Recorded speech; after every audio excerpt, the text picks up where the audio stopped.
Take their seat in just a minute.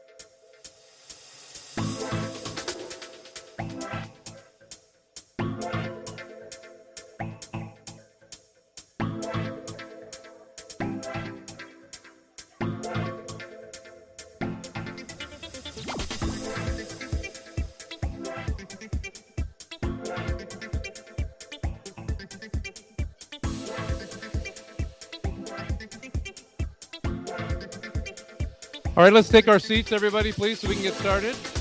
A very full agenda today.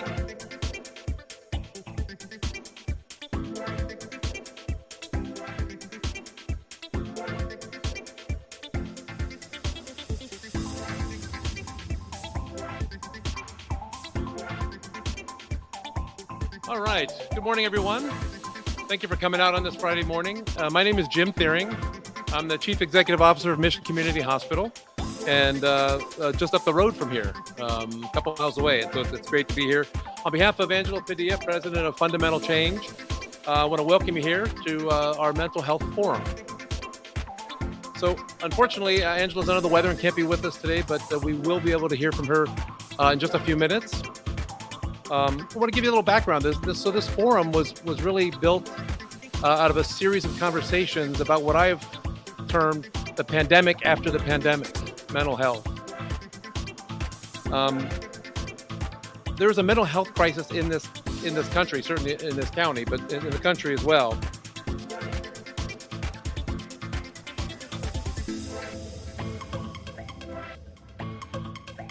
Well, just at a show of hands, how many people in this room are affected by mental health, either their family or friends or themselves? Nearly every single hand goes up. If you're in this room, you're in this fight. We do have a couple of great panels today, one featuring some of our esteemed elected officials in the area.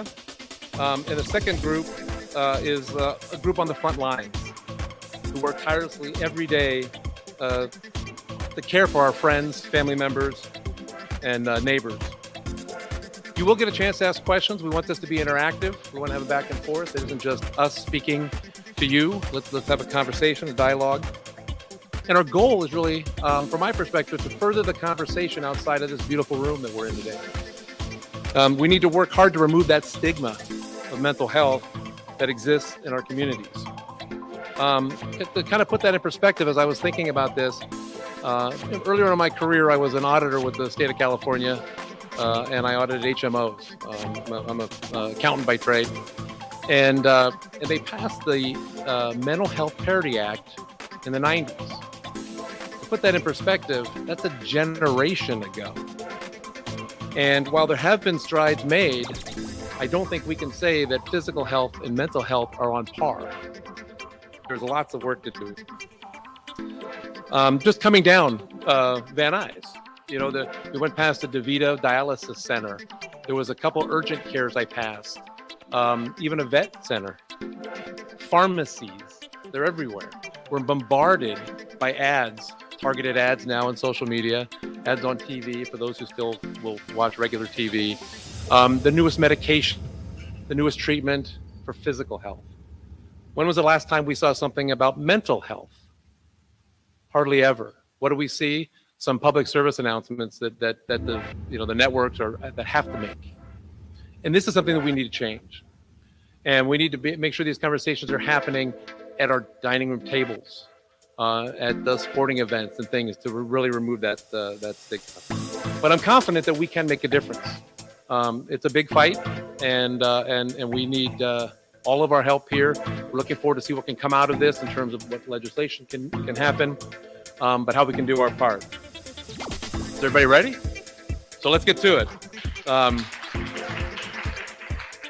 So it is my pleasure to introduce the president of Fundamental Change and our co-host today, Angela Padilla.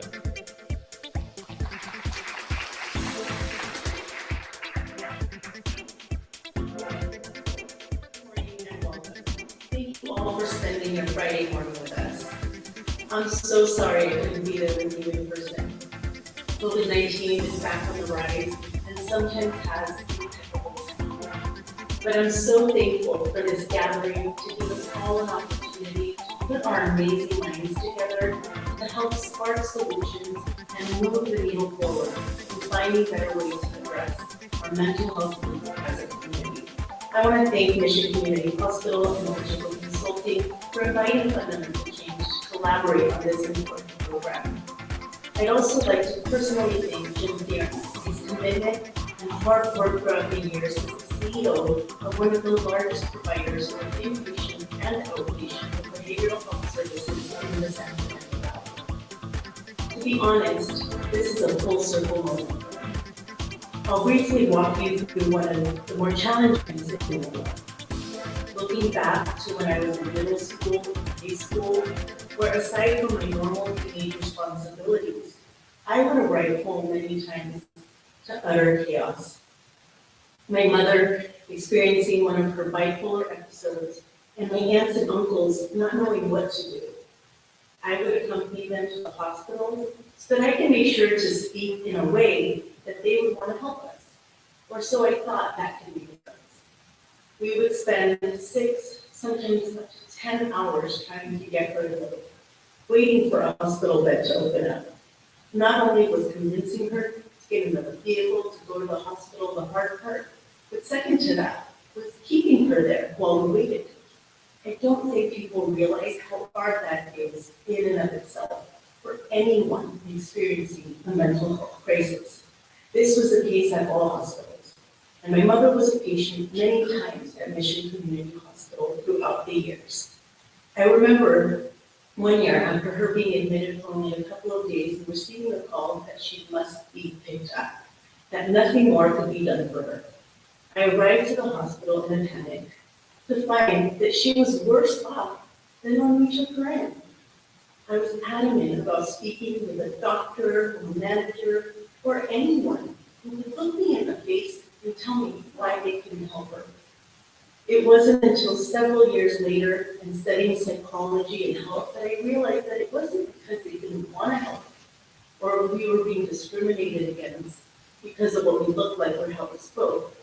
It was because of the shortage of funding and services available to hospital and service providers everywhere. That's why we founded Fundamental Change, to change the landscape of our mental health care system.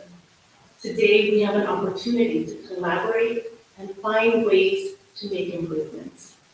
I can assure you that my husband Alex and I are doing our part, and we hope you'll join us to do your part too. We have an amazing program.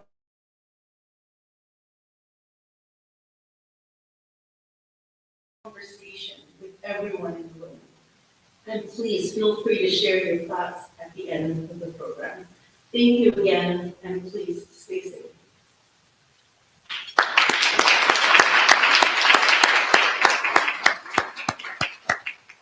Thank you, Angela. We really appreciate your willingness to come forward and share your story, how it's impacted your life, and hopefully we all can do more and mirror that in the future.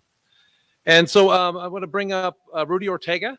Rudy is the president of the Fernandino Tatavian Band of Mission Indians, and he's here to do our land acknowledgement. Rudy.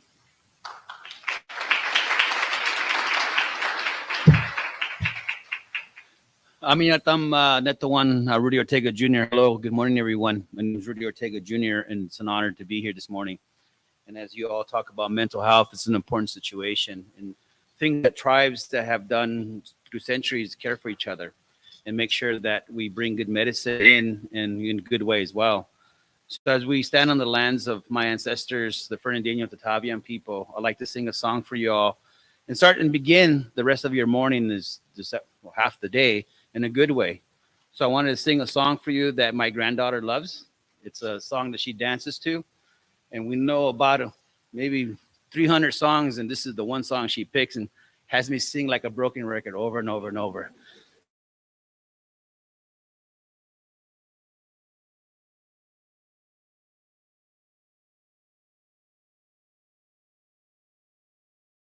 Together is the planet that we stand on and the people that we care for.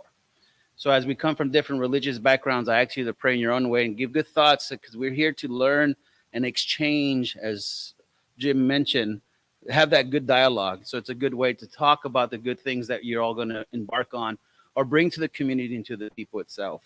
So with that, I'd like to sing this song. Again, this is my granddaughter's favorite song. It's a bird song.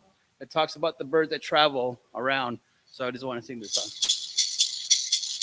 Awelelo, awelelo, awelelo, awelelo.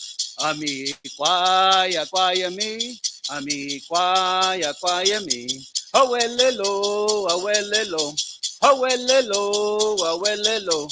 Ami kwaya kwaya mi, ami kwaya kwaya mi.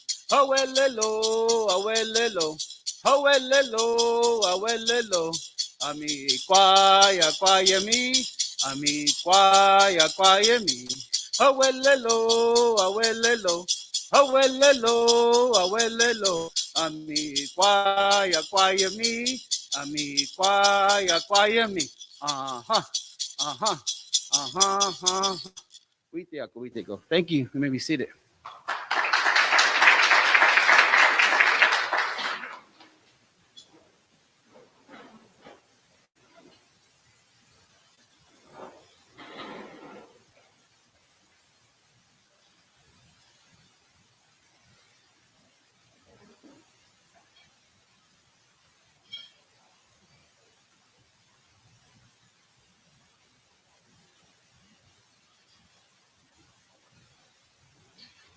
Good morning, everyone. My name is Javier Velasquez, and I'm an engineer working in the visual effects industry and a proud board member of Fundamental Change. It's my honor to introduce our next speaker, Heather Wokusch. Heather's international career in organizational development, public speaking, human resources, education, cross-culture, gender, multimedia, and advocacy has spanned 5 continents and multiple fields. As Executive Director of Maspero, Impact for Resilience, she consults corporations, governmental groups, educational institutions, and other entities on digital transformation, leadership development, employee engagement, change management, gender mainstreaming strategy, and globalization. Heather specializes in promoting mental health and emotional well-being on organizational levels. In that regard, she consults various entities about burnout prevention and mitigation, and is often asked to speak on business-related topics. Heather is joining us today all the way from Austria to speak on tackling trauma, the nexus of mental health and policy. Please give a round of applause and a warm welcome to Heather Wokusch.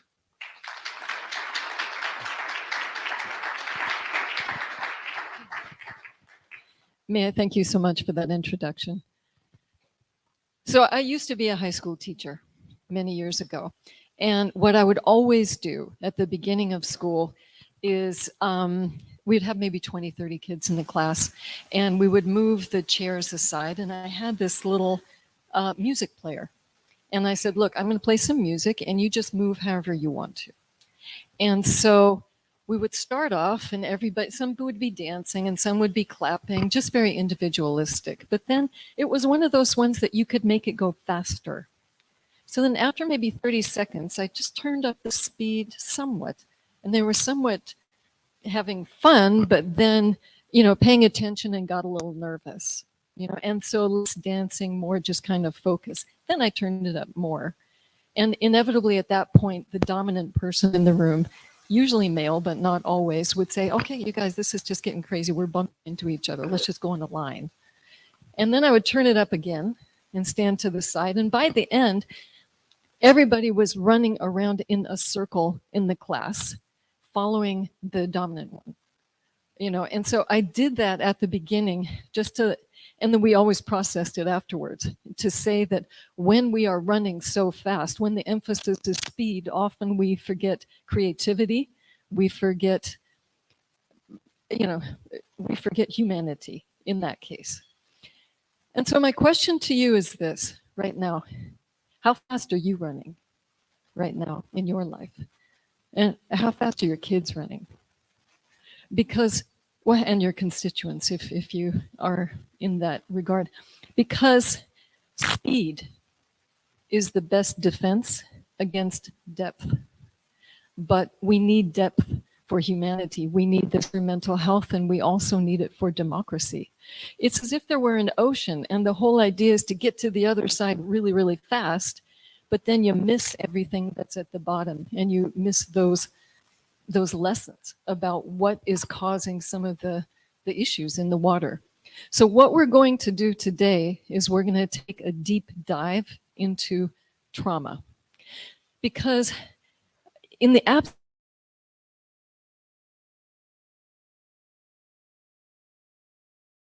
turn on the TV, the news, it's just horrific. Do you know that there are 29 wars going right now on the planet? And probably 30, we'll probably hit the 30 mark soon. And so we have the pain of children weaponized for us in order to justify further, further attacks. We have yet another active shooter, this time in Maine, but the same MO usually as always, white male, military background, has training in weapons, access to assault weapons, and now we've got 30 people either dead or injured. And as always, it's like, oh, well, thoughts and prayers. And, you can just set your clock for the next one that's going to happen. These things are actually issues of mental health and policy. And if we don't look at the connection there, then we are complicit. And so what I would like to do is to just kind of dive more deep into the whole concept of trauma. What I would like to say is this. I believe that we are dealing with a systemic kind of genesis of trauma, and that leads to collective trauma. But what I also believe in is collective action can make a strong difference. And it's the people in this room who will do this, and that's why it's so exciting to be here. Now, in my personal opinion, I believe one critical element is that as a society, we are addicted to war. We are addicted to this, basically glorification of violence. We are addicted to endless war. Basically, some of the problems is that leads to a kind of divisiveness. This is good, this is bad, these are our friends, these are our enemies, these ones stay, these ones we should kill. And if you're kind of imbalanced to start with, that is going to send some very scary messages, inside. But also, it leads to equating civilians, equating children with terrorists. Sometimes genocide justified. Our history books talk about the winners of war. But, if truth is the first casualty of war, then mental health is probably the second. And so it's something that we do need to look at. Because as you know, with trauma, if you have a normal individual, without mental health challenges, but you put that person into a highly, highly stressful, violent situation, well, that person might be developing some traumatic reaction. That could be post-traumatic stress. That could be complex PTSD. That could be DID, dissociative, which is normal. These are coping mechanisms to deal with that situation. It's normal. But if you take the person out of this stressful situation, you can't turn it on and off. They're going to take that coping mechanism and bring it back home. And this is what we see often. It's as if the war abroad then becomes internalized. And when the person comes back home, then it spreads. We see this in terms of the suffering of our veterans, substance abuse, homelessness, mental health issues. And the thing is, this is not just kind of by accident. This is systemic. But the thing about systemic things is, again, we can change them. And that's what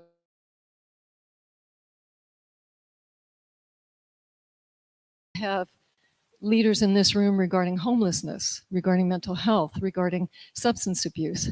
How often do you have to compete for the same funding? you know? And what's that about? Because, you know, anytime there's a new war, they can pull up a couple billion, no problem, you know? And so what is with our value system in that regard? And why would individuals trying to be of support to the suffering need to compete? We should come together. So in terms of this deep dive into trauma, I would like to look a little bit more about the culture of war, because, you know, and apologies in advance, but as we know, it does tend to glorify white men. And if you are anything other, well then think of the movies, you know, right now. If you're anything other, you can be a love interest, you can be an evil villain, you can maybe be the guy in the back that catches the joke, but the person who's going to save the universe inevitably is depicted as a white male. Now, this is critical when we are told that we are at war, because who is we and who is they? These questions matter a lot too, because in the States right now, as you know, we have more guns than people. And so if you have a person who tends to be a bit imbalanced as it is anyway, and they're getting messages that they are the enemies, you know, we have only to look at the El Paso massacre, what happened there. Again, same MO, young white male. I think in this case, it was a schizoaffective disorder, training, you know, with guns, military background, very easy access to, you know, weapons, and there you go. And identifying with very racist anti-immigration messages from the then president. So my point is this: these are not isolated incidents, and these are not things that are going to just kind of magically go away. This is systemic, and we can stop it. And that is the nexus of mental health in politics. That is one of them. Another, however, is domestic violence, the epidemic of domestic violence. You know, every minute there are 24 women who are raped or abused or killed, you know, by an intimate partner. And so the challenge is that it happens so much that we tend to normalize it. You know, it's like, okay, there's another shooting. Okay, there's this and that, but that's not okay. To the extent that we normalize it, we allow it. You know what I mean? And that also normalizes certain hierarchies. It's like, well, this group deserves mental health care. That group doesn't. This group deserves education. That one doesn't. You know, so we have to really, really look at these. What is going on in alignment with our personal value system. We need to really step back and ask those questions a lot more. And take a moment and think of the youth today. Can you wonder that they are feeling that they are having mental health issues? I mean, the CDC just came out with a very important study, of course, that showed that there was a decrease in the mental health of high school students. But what they found was it especially sadness for females and for LGBTQ kids, which makes sense in that context because they can't see themselves. They see themselves as the other with no future in that case. But also, you know, the high school kids today understand the concept of existential threat. We've got a climate that's out of control and nobody seems to be paying attention. Maybe there'll be an active shooter at school today, who knows? And so there really are very significant issues and they all are connected. Now, again, well, and also another one, we had the most eloquent intervention from Angela Padilla, and she is such a leader in terms of talking about personal experience, lived experience with intergenerational trauma.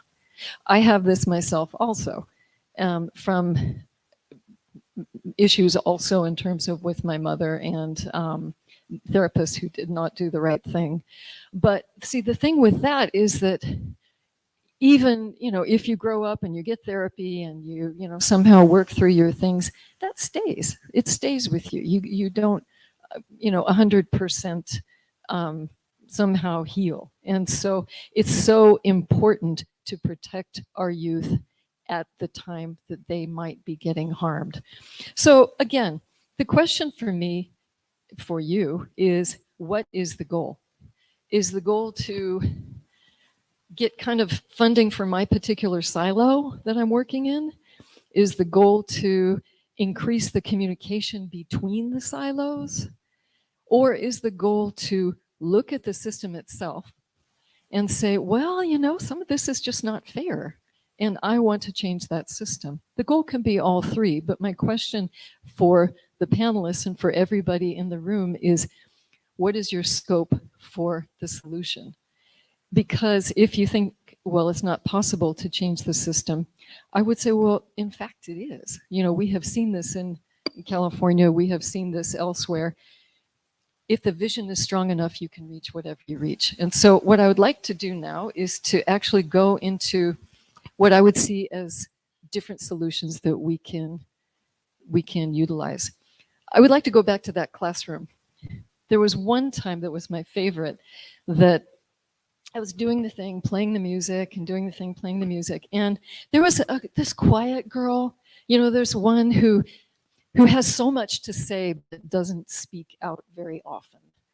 And so I always was kind of watching what she was doing. So we started the music the first time, and she just sat down and was clapping. And then when I sped it up, she stopped clapping, she turned her chair, and she looked at me. And then she was looking at the other students. And then I sped it up again, and I sped it up again, and she was really taking it all in. And finally, by the time, the fourth time I sped it up, she got out of her chair, walked over, pushed the button, and turned off the machine. and the other students were like, oh God, you know, she's going to get into trouble. And so I said, well, why did you turn off the machine? And she said, well, I don't like it, and everybody's acting really weird. And I said, well, thank you, because I don't like it either, you know. And you're right, everybody is acting really weird. And so I think the bottom line is, first is to stop running, is to take a step back, to look at what's going on, and then to say, okay, is this in alignment with my value system? How I'm voting, or how I'm leading my company, or how I'm doing whatever. Is this really who I am and where I want to go? Because if it isn't, then you can change it at that time. The second thing that's incredibly important is to be intersectional, and that's exactly what we're doing here. And it's so inspiring to see so many people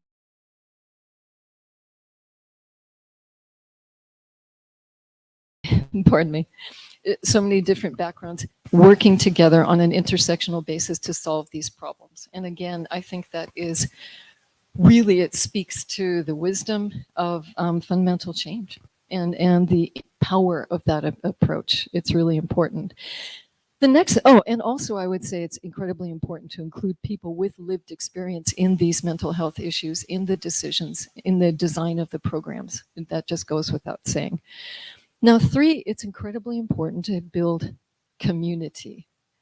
And, you know, the power of those people, the power of anybody who tends to be left behind or disenfranchised. I mean, here in California, 1994, you know, the Latino population rising up against 187 literally changed the whole country, you know, and many people said it wasn't possible. It happened. And so it is possible also to change the structure of mental health and the policies around it, but it will take all of us. What I'm very inspired by now in what I work on a lot in Austria is actually human trafficking survivors now are coming together across nations and basically saying, well, what can we do to change policy? And it's working, which is very inspiring. Now, I think that this community approach also needs to be taken into consideration when we plan our therapeutic interventions. For example, with youth, we were talking about that before. What I see too often over there is that, you know, if a kid has ADHD or anxiety or somehow is acting up in school, it's too easy to just pump that kid full of medications, you know, or say, here's 3 sessions of therapy. Okay, now you're fine. Often what is necessary is to build a community for that kid, or to enable that young person to have a community, a local evidence-based community solution. I really believe this is the area that we need to go to. Now, another thing is, and I'm almost there, is basically the importance of lived experience. The main thing is those communities that are impacted should be defining the narrative instead of it defined for them. Now, in terms of policy, I don't know if you know, but December is the 75th anniversary of the Universal Declaration of Human Rights.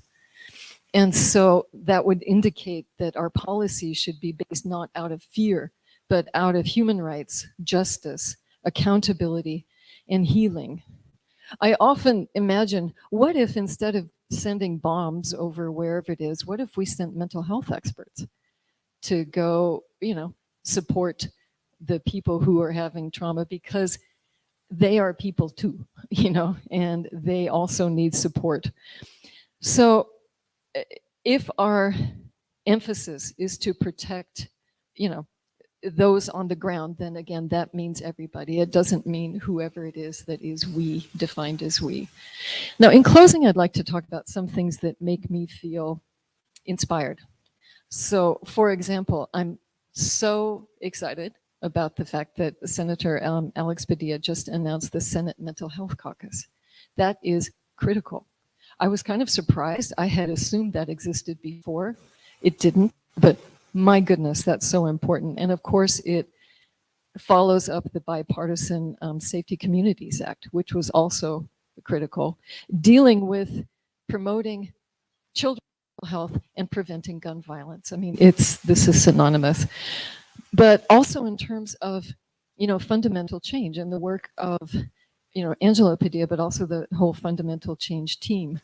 This kind of conversation could not be more important. And I would love to see this on a global level. I would love to see you connecting with people, for example, over in Europe or whatever, sharing best practices, stuff like that. That's fine. Thank you. And there's another thing that I'd like to share with you. This is an example of what I think is just really, really important. This is the OSCE's Office on Democratic Institutions and Human Rights and Fundamental Change. And it talks about, if you're going to be dealing with a human trafficking survivor, these are steps that can be used to basically be trauma-informed in the entire process. And this works in the States, this works in Austria, this works in Japan, wherever. There are certain fundamental things that just have to be in place.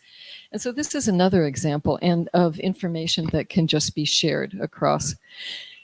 In essence, as we said at the beginning, in the absence of humanity, war happens.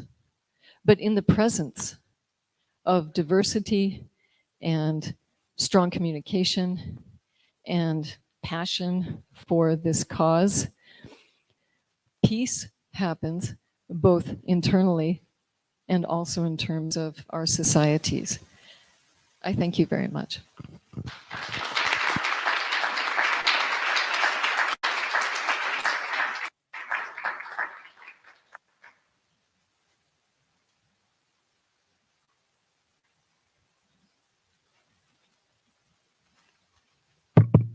Good morning.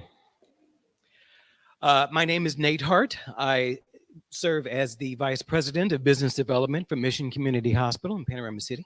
I work for Jim, and I will be your moderator for today. For both panels, we have our policymakers and our community panel. So our first panel lineup is distinguished policymakers from federal, state, and local government. We've invited them today to share their overview of mental health related to the work they've been involved with in their respective offices. And we have with us today, I will call you and you just come join us on the podium, and I hope everyone is mic'd up. State Senator Carolyn Menjivar, please join us. Assembly Member Rivas. Join us. City Council Member Imelda Padilla. Joel Cisneros, Mental Health Director for LAUSD. And our fifth panelist is Congressman Tony Cárdenas, and he will be taking the stage shortly. Sure, okay, cool. Just anywhere? Anyway, Okay. Just right here. welcome and good morning. Is it okay if I sit there? If I'm not loud enough, let me know. I could speak louder. I just yell at you from across. Whoa. the way. Okay, so I'm going to just do a brief introduction of our panelists today, then give them an opportunity to speak about some of the initiatives in their offices, and we'll have some Q&A from our audience. So we'll start with Senator Menjivar. Pardon me. Senator Menjivar earned her Master's of Social Work from UCLA and has worked in various positions, including at one point an emergency medical technician here in Van Nuys, where she had a frontline view of the mental health crisis in the Valley. Assembly member Nuys Blvd and friend of the hospital. With a background in engineering and education, Assemblymember Rivas brings a unique perspective to the legislature. Amongst other accomplishments, she has been successful in reforming the state's response to homelessness, and as the chair of the Assembly Committee on Natural Resources, has championed access to outdoors for the underserved communities. City Council Member Imelda Padilla. Councilmember Padilla is new to City Council, but she's already hit the ground running. She brings to her position her experiences as an organizer and coalition builder, having created the Aladante Youth Summit and having launched the Women and Girls initiatives with the County of Los Angeles. And Joel Cisneros, Director of Mental Health for the Los Angeles Unified School District. Mr. Cisneros is a licensed clinical social worker with nearly 20 years of experience in advocating for youth mental health and wellness. He currently leads policy and funding initiatives promoting student mental health, attendance improvement, and whole child wellness for the Los Angeles Unified School District. Congressman Cárdenas will be taking the stage shortly, so we will go on with the program as scheduled. And we are going to just have a few words from Senator Menjivar. Hi, good morning, everyone. So happy to be with y'all here today. You heard by trade, I'm an MSW, so mental health is my passion and my love. Behavioral health, I think, is at the core of everything that we need to address here in the state of California. We can't talk about homelessness, poverty, inequity, health disparities without talking about how we're addressing the root causes, and that's where mental health comes into play. I'm a new state senator elected back in November, so I'm about to hit my 1-year mark here, and I've had the honor to be appointed as chair of Budget Subcommittee number 3, which is Health and Human Services, where majority of our California's budget sits in, and under Budget Sub 3, everything under the umbrella of behavioral health falls under, whether it's our hospitals, our skilled nursing facilities, our individuals with developmental disabilities, any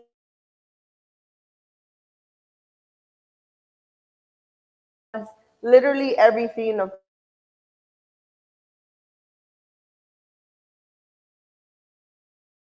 that accountability this past year to ensure that San Fernando Valley, state of California, is really focusing and investing where we need to invest to get at the root causes. So excited to talk to all of you here in the next hour. Thank you. Assemblymember Rivas. Thank you. I'm very excited to be here. I'm Nuys Rivas, Assembly Member for the East San Fernando Valley. I was elected a little over 5 years ago, June of 2018. I grew up here in the East San Fernando Valley. When I think of mental health, I wasn't planning on talking about this, but I saw Javier Velasquez, and I don't know where he is in the room because I don't have my glasses. Oh, okay. He's my college classmate from MIT, and along with Senator Padilla, that will be joining us. I thought about, in the 90s, we were in college in the 90s, MIT was a pressure cooker for young people. Very, our work, it was, very difficult, very rigorous curriculum. And a lot of young people that we went to college with were going through mental health crises. We had at least one suicide a year at MIT when I was in college. And it wasn't until the students started demanding more mental health services. This is the early 90s. We weren't talking about this as much as we do today. And I was sitting there reflecting on those experiences as a young woman in engineering, where there's a right answer to everything we do. And if you get it wrong, you're just wrong, right? It doesn't matter how long you took to try to solve a problem, you're wrong.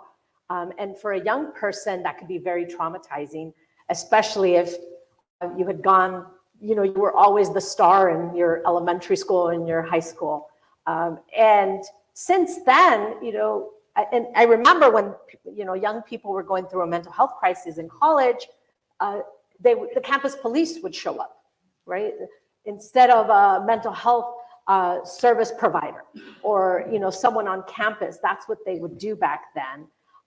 And so I'm glad to see that we're talking about it now with lots, our parents, grandparents, young people that are going through mental health crises. And now we're thinking about what services do we need? And so we've come a long way, but there is still a lot of work to do.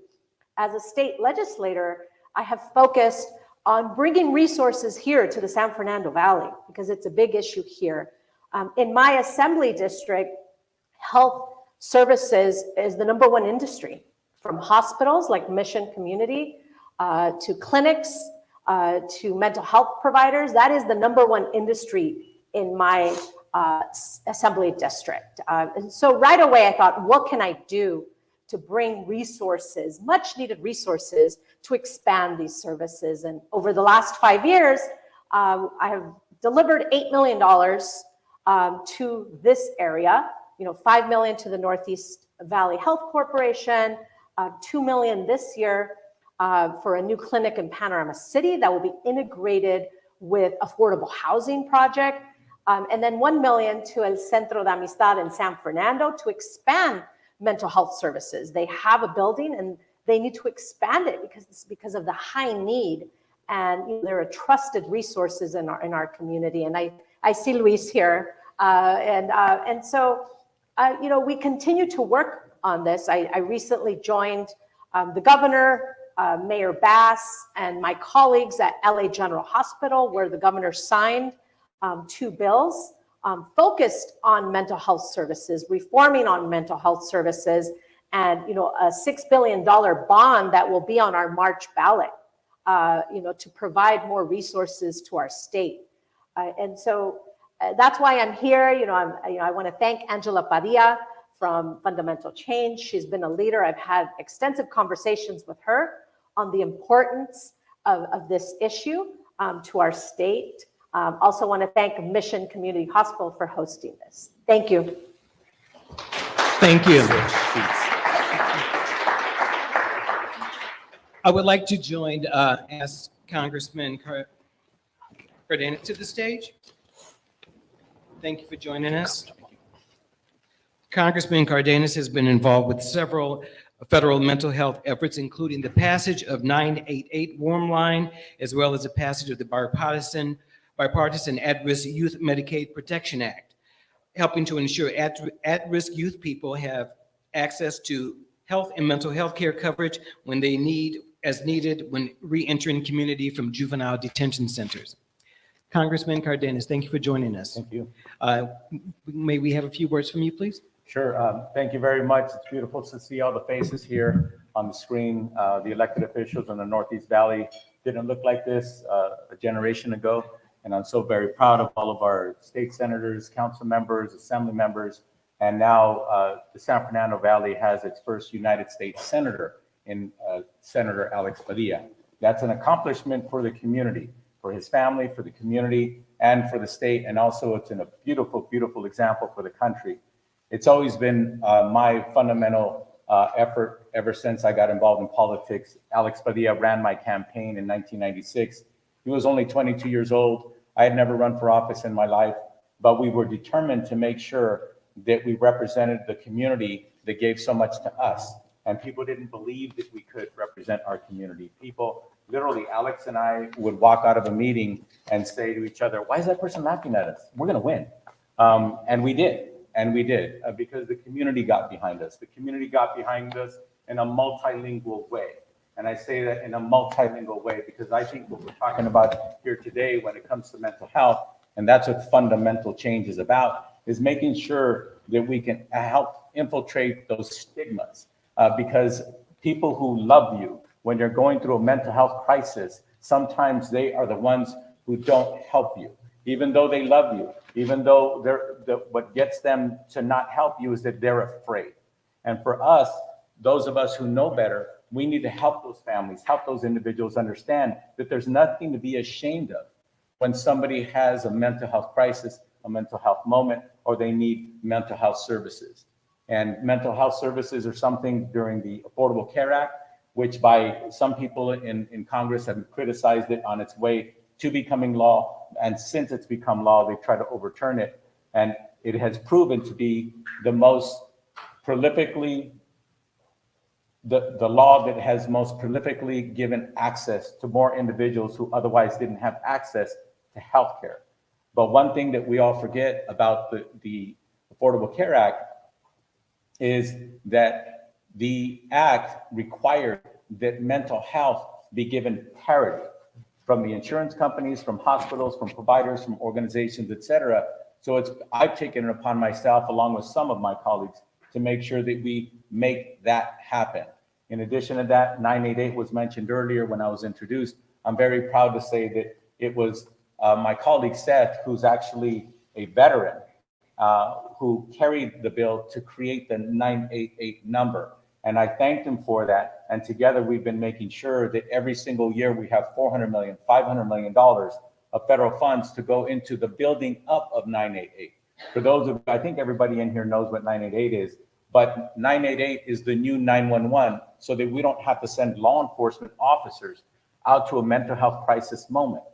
That is, it's a good thing to have 911, but 911 was built so that we can send, whether it be a police officer or we send a paramedic, we send somebody who can help somebody with a physical ailment, or send somebody where there's danger involved. That's why we send the police officers or the firefighters.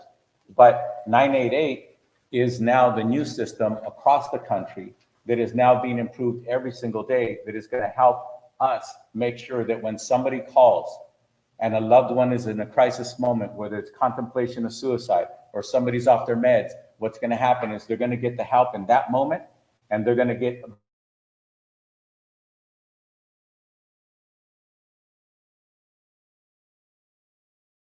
put into policy, and working with my appropriator colleagues to make sure that we put an average of $500 million a year for the last 3 years. And as long as I'm in Congress, that is going to be one of the things that I'm running point on. So there's many other things we could talk about, but I'd love to get to the question. Thank you. Good work. Councilmember Padilla. Well, hi, good morning, everybody. I'm Imelda Padilla, the newest member of the LA City Council. Very excited to be here in my district with the overlapping leaders. I'm going to be very honest. It's very difficult to kind of decide where to start with this conversation. I want to give thanks to our first speaker. One of the things that stood out to me in your conversation with us is that we have hit a point in our society where we have normalized the consequences of what happens when we don't talk about mental health as something that is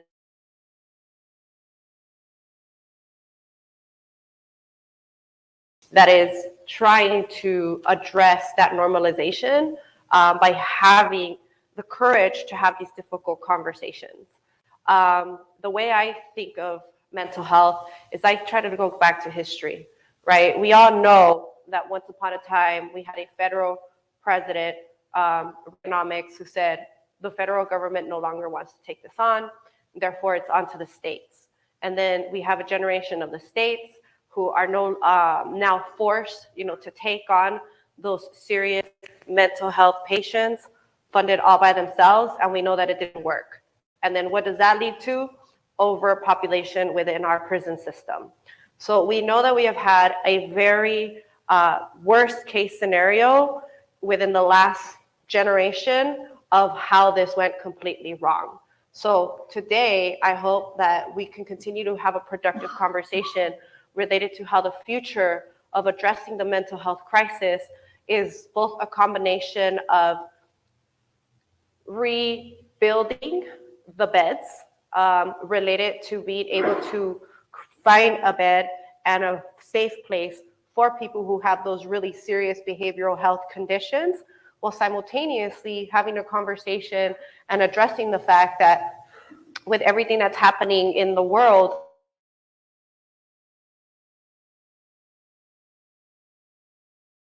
to deal with trauma and stress. And it's very personal to me because, I'm somebody who at a very young age was very much picked on. I lost a brother to drugs and gangs, and then led into incarceration. I had my best friend killed due to gun violence. And then to top it off, as a young adult, I lose my father in an accidental death, consistently dealing with trauma. But if it wasn't for the fact that I was part of a generation in elementary where I was taught that there was this thing called a counselor, and there's this thing called therapy, and there's a certain magic in being able to let it out and being able to, as a coping mechanism, and knowing that it takes one to to not let the difficult things in life get you down. And I attribute it not only to the counselors from when I was in school, but also to having parents that had faith, right, and having teachers and a lot of different good mentors to help me be strong and not let the hardships of life get the best of me, and be able to trigger that energy into something positive. But now that I'm here in this platform as a policymaker, I really hope that we continue this conversation of the need for funding and prioritizing this funding, but also at my level of government, I get to see the consequences of the broken system.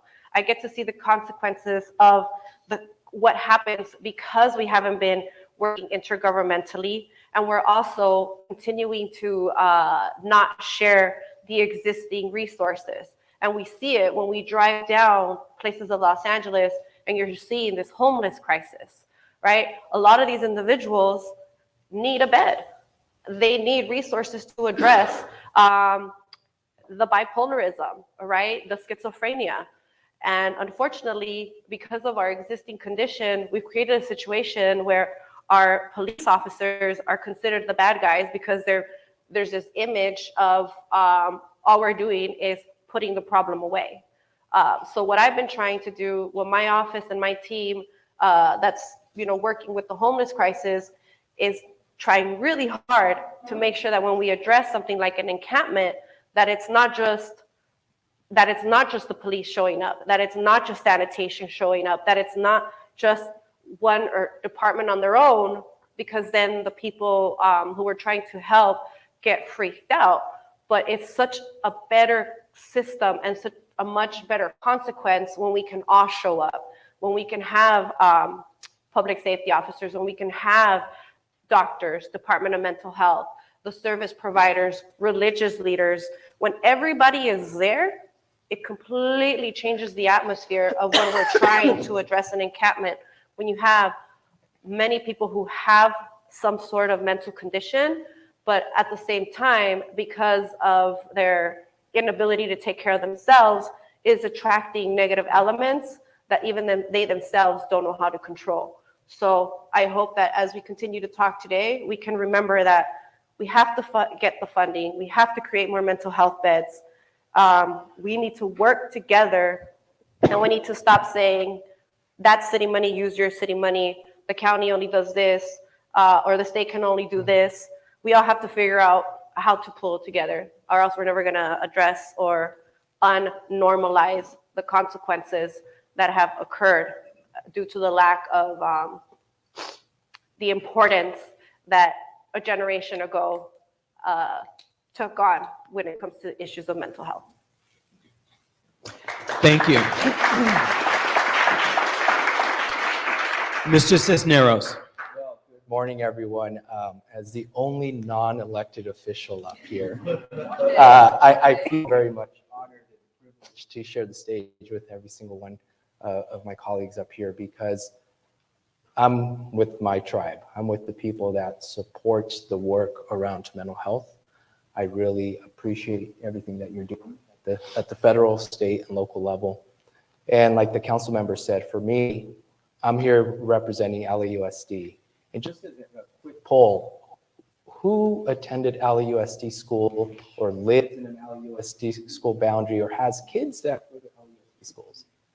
So if you look around, I would say the majority of the individuals in this space.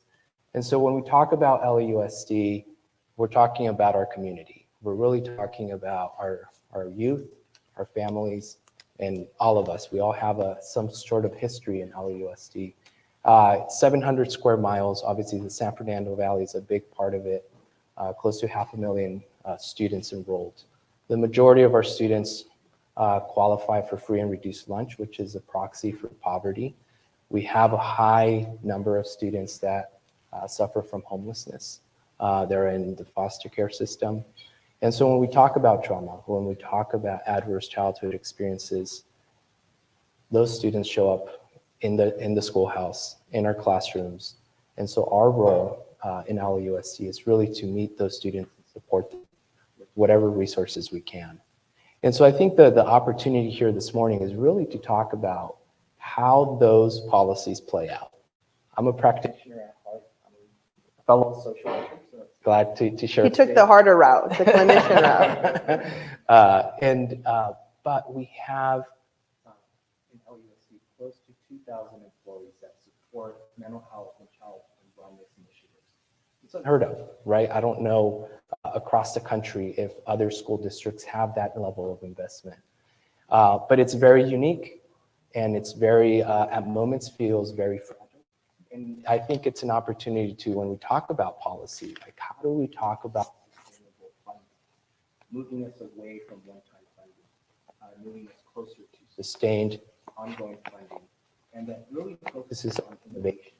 I think earlier this morning we talked about, I think Heather, you mentioned about how we focused on practices that are really geared towards the youth or geared towards other practices.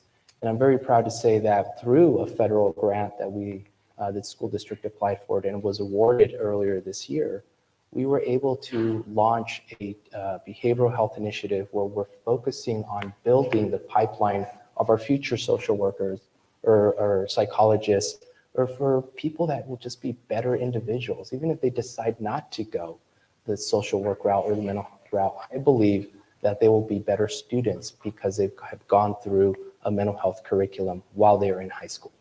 And that's happening right now. We have already a cohort of 150 students roughly that are receiving 2 years worth of career technical education in one of those schools here in the Valley. And so I'm all about innovation. I'm all about like, let's talk, more action. And so I'm glad to share the stage with everyone here. Thank you.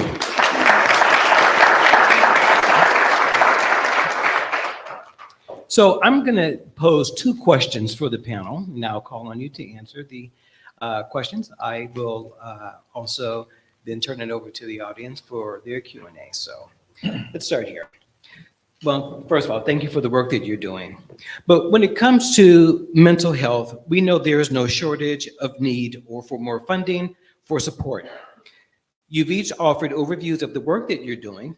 Can you spend a moment and discuss what sort of implementation and oversight will be involved to ensure funds are vested properly and that the San Fernando Valley gets its fair share? Perfect.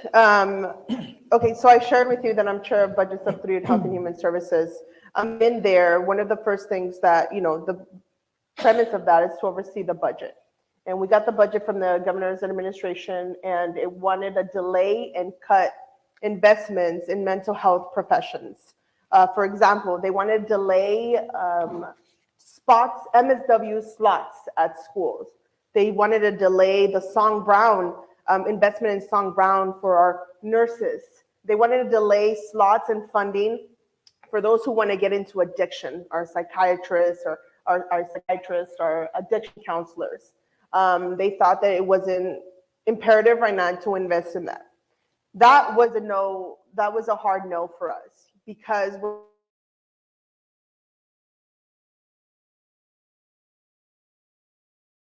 in a single corner. And if we're going to ask for a social worker or a mental health therapist to be alongside our PD, to be in our hospitals, to be in our schools, then we need to invest in the next generation. So what we did is we clawed back that no. And I'm very proud to say that we in this budget included the investments for those slots. Additionally, you heard about, well, you probably know as you work with a lot of Medi-Cal patients, the lack of reimbursement that goes along with Medi-Cal beneficiaries. And this year, we did a historic amount in investment in increasing our Medi-Cal reimbursements to close to parity of Medicare. We had services that were about 61% of those who have Medicare. Services that are intersected to our mental health industry. For example, OB/GYN services were 61% to Medicare. When you talk about mental health, you got to talk about our maternity fatalities we're having right now of Black and brown women that continues to increase. So when I say this is mental health, we're intersecting to every single thing. So we were able to, out of the fund, allocate 11% of the entire pot of the new managed care organization tax to behavioral health. So you're thinking, Senator, 11%, that's nothing. That's $300 million that we allocated this budget to go to increasing provider rates for Medi-Cal services. Along with that, in our budget, we looked at also other entities. For example, our mental health therapists that work in foster agency FAAs. I try not to look at my notes, but sometimes you need them, right? All right. Foster family agencies. These are entities that work with foster youth, right? An industry that we failed time and time again. And we wonder why we can't address our homeless crisis is because we're not being preventative. I am the individual. I'll let everybody address the end of the broken dam. I'm an individual that wants to address the broken dam so we can stop the influx of individuals falling into different categories. So for those who work for foster individuals, the pay isn't great. Mental health therapists, you all know. I think the pay should be tripled. Y'all hold a special place in my heart. The burnout is real, especially in the past couple of years. And at least for this industry, we were able to allocate $8 million to increase pay from 8 to 10% to those who work in this industry. Additionally, we're talking about mental health. Then that's connected with food insecurity. We just saw that child poverty doubled, almost tripled in the United States. That report just came out a couple of weeks ago. Here in California, we're having individuals who are 1 to 2 in a family under CalFresh only getting $23 a month. That's it. You spend $23 on a meal. Go to Carl's Jr., you're going to spend $16 on a meal. Because those are the places that individuals who are dealing with poverty go to. Because we assume that that's where the cheaper meals are. But those cheaper meals are now $20 a meal. What is one individual going to do with $23 a month? And those are our seniors who are usually receiving that amount. Our seniors, their largest amount of population falling into homelessness. So we were grateful and honored that through my leadership, we allocated $15 million in the budget for a pilot. We asked for more, trust me, but in the budget deficit that we had this year, anything we received was like, thank you, hallelujah. And $15 million to a pilot program to increase the $23 to $50. I know it's not enough. I know, but it's to start the conversation. New Jersey increased theirs to $95. The cost of living in New Jersey is nowhere near the cost of living in California, and they were able to do that. But we put some money to at least increase for some individuals in the state of California for that. We are doing so much work here in California related to what the council member said to homelessness. In LA County, in a matter of a month and a half, we're going to start a new program called Care Court. Care Court, if you're not familiar, is going to be helping address the individuals with co-occurring diagnosis, those dealing with mental illness, those dealing with SUD, substance use disorders, right? Hand to hand with that is going to be a new bill that we just passed, SB 43, which I'm a co-author in, is redefining what it means to be gravely disabled. This is a touchy subject for a lot of people, but I think we are failing the people who are rolling around in their feces on the street, running around without clothes because they are unable to make a decision for themselves. And legally right now, we can't do anything. Ask our officers. You will have to come up to an officer and say, I'm gonna kill myself on Tuesday with a knife in my left pocket, and I'm gonna do it at a 98-degree angle. Like, you have to be so specific to get the care that you need here in our society. This bill is gonna help shift that. And we're not doing this in an inhumane manner. We're gonna be building more beds. And if voters approve this bill, this initiative in March, to what the Assembly member noted, then we're gonna have the funding to be able to bring funding for those housing, for those beds, because Mission Community is full. All of you is full. Exodus, LA County USC is full. There is no place to put individuals that need our help. And when we do place them there, after the 5150, after 72 hours, where do they go? Back on the street. This isn't humane. This is not how we're gonna be addressing the situation. So if we vote for this in March, we're gonna have funding for beds. Through SB 43, redefining what it means gravely disabled, we're gonna actually be able to help individuals who are on the street, who are not gonna be going up to your nonprofits and saying, I need help right now. It's at a crucial time in their lives that if we don't step in, they're gonna be lost. So we're doing a lot of work. This is a huge initiative for us, workforce initiative. We're gonna say no to clawing back the money for that. And when it comes to the San Fernando Valley, you're looking at champions of the Valley, born and raised in this area. We didn't just move here to run. This is our backyard. I worked as an EMT. I worked as a domestic violence therapist. I've ran with 911 LAPD on dark calls to domestic violence calls. We've seen firsthand. I see men here. I've worked with Men, the nonprofit that continues to serve an array of things. We're looking to ensure that we're bringing these resources here to ensure that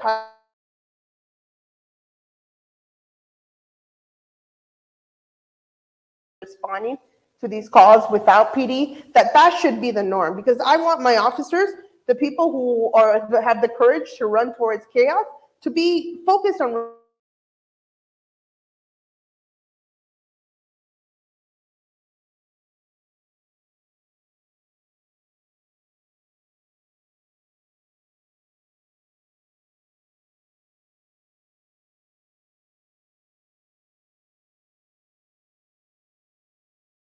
we're putting money into 988 under, thank you to the Congress member for that. We're putting more funding under 988. We're putting $10 million into the LGBTQ pilot program at community colleges. I'm a lesbian woman. I know firsthand the trauma that's associated, the increase in hate to my community right now. If we don't do something right now, we're gonna have more trans youth, more LGBT youth commit suicide like we've never seen before.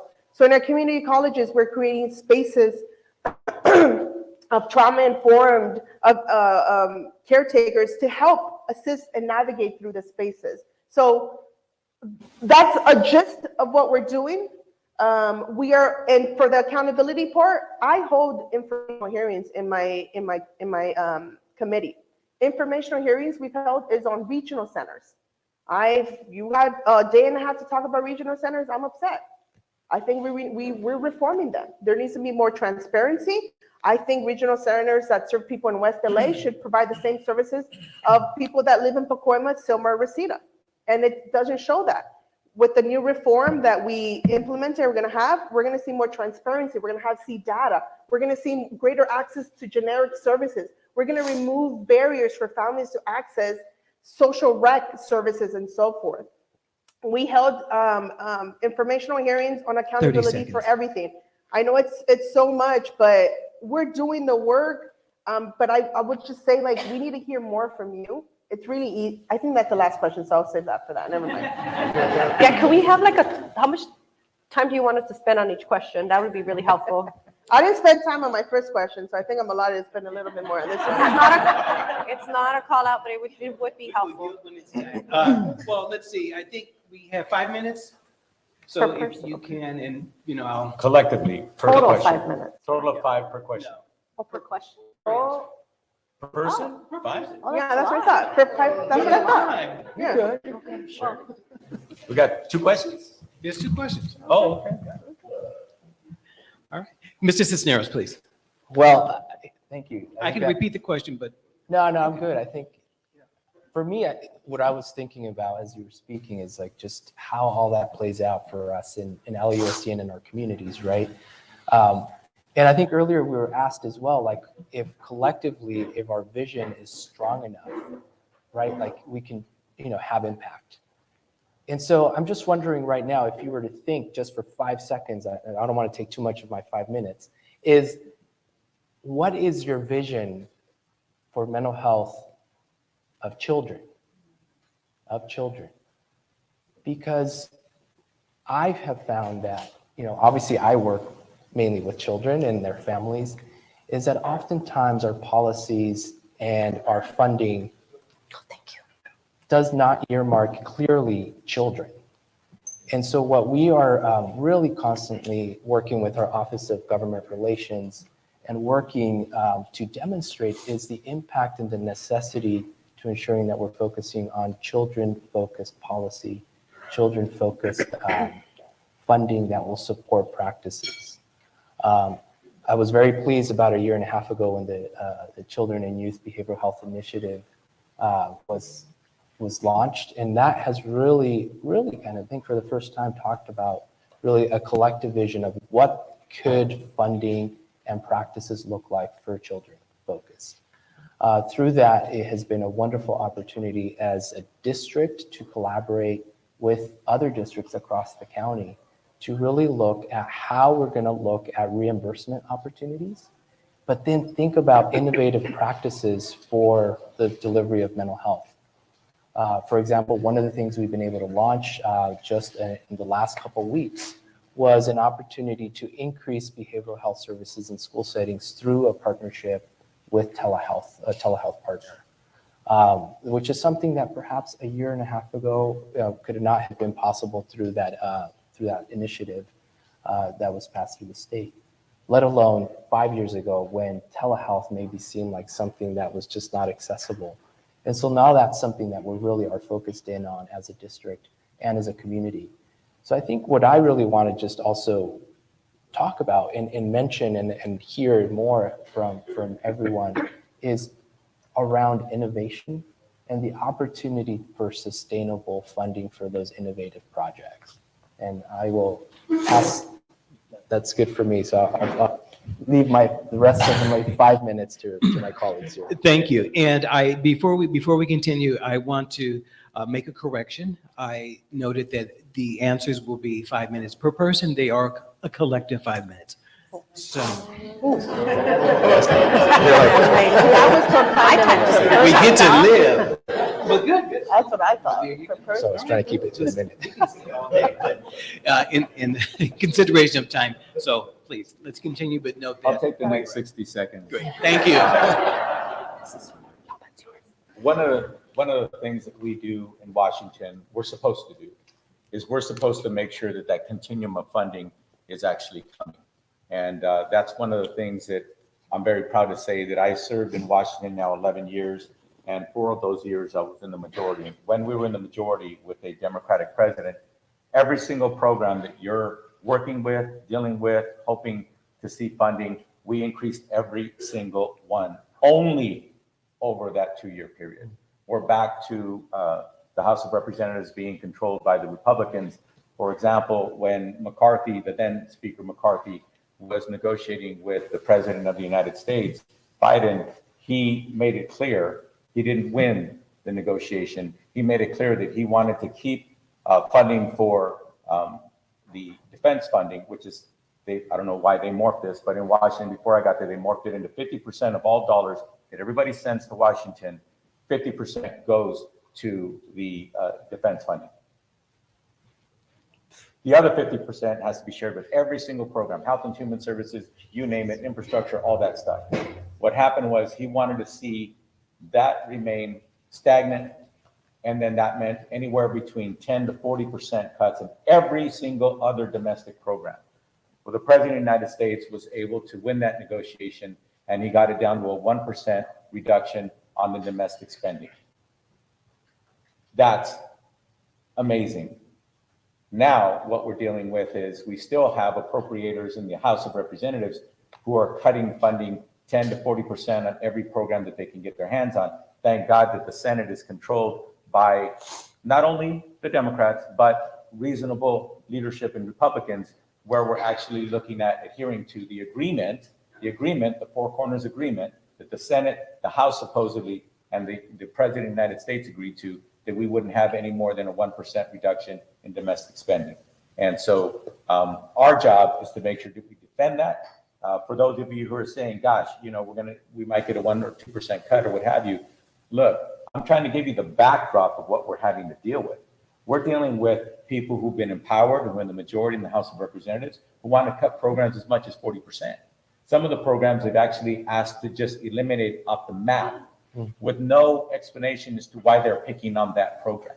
So anyway, just want to put things into perspective. Very proud of the fact that we have one of the strongest senators in the country, in Alex Padilla. Right now, we have a senator who was appointed recently, who said that she announced that she's not going to run for re-election. So now we have other members of the House of Representatives who are vying for that position.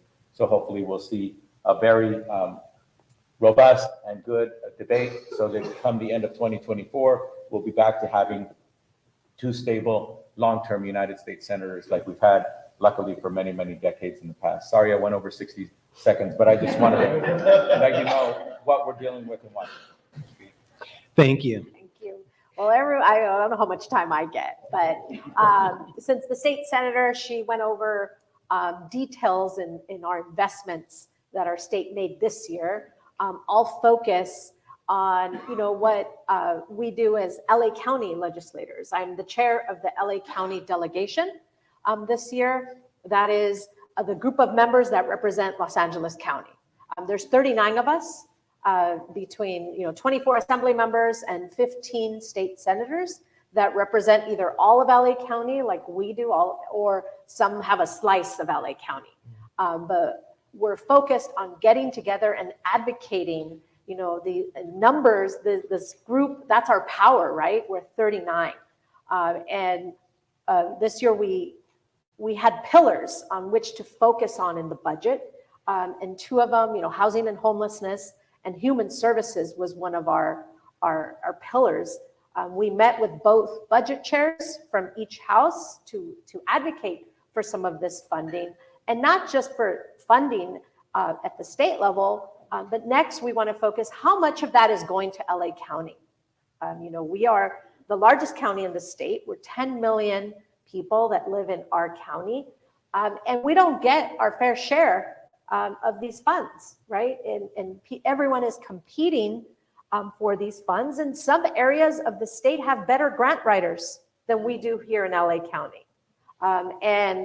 And that's how, you know, the decisions get determined sometimes. And so we're going to focus on that, especially next year, focused on building that capacity, getting numbers, getting the data, how much of the funding that has been allocated is coming to our county, because we have the highest need in the state on all these services. And we partner with LA County Mental Health, the LA County Board of Supervisors, but also with LAUSD. You mentioned government relations. They're in my office a lot, advocating for their needs.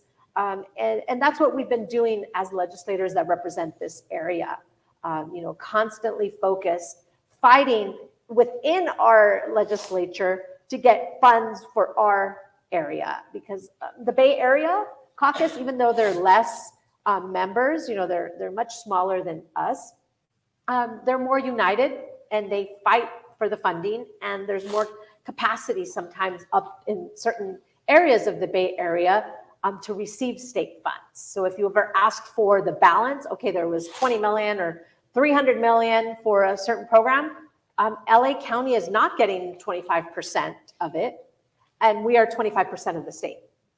And so that's one thing I definitely want to focus on next year. And as a collective, we will use our power to make sure that we are getting the resources that we need for these services.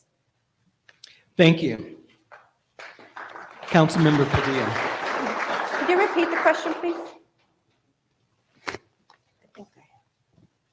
When it comes to mental health, there is no shortage of the need for more funding or for more support.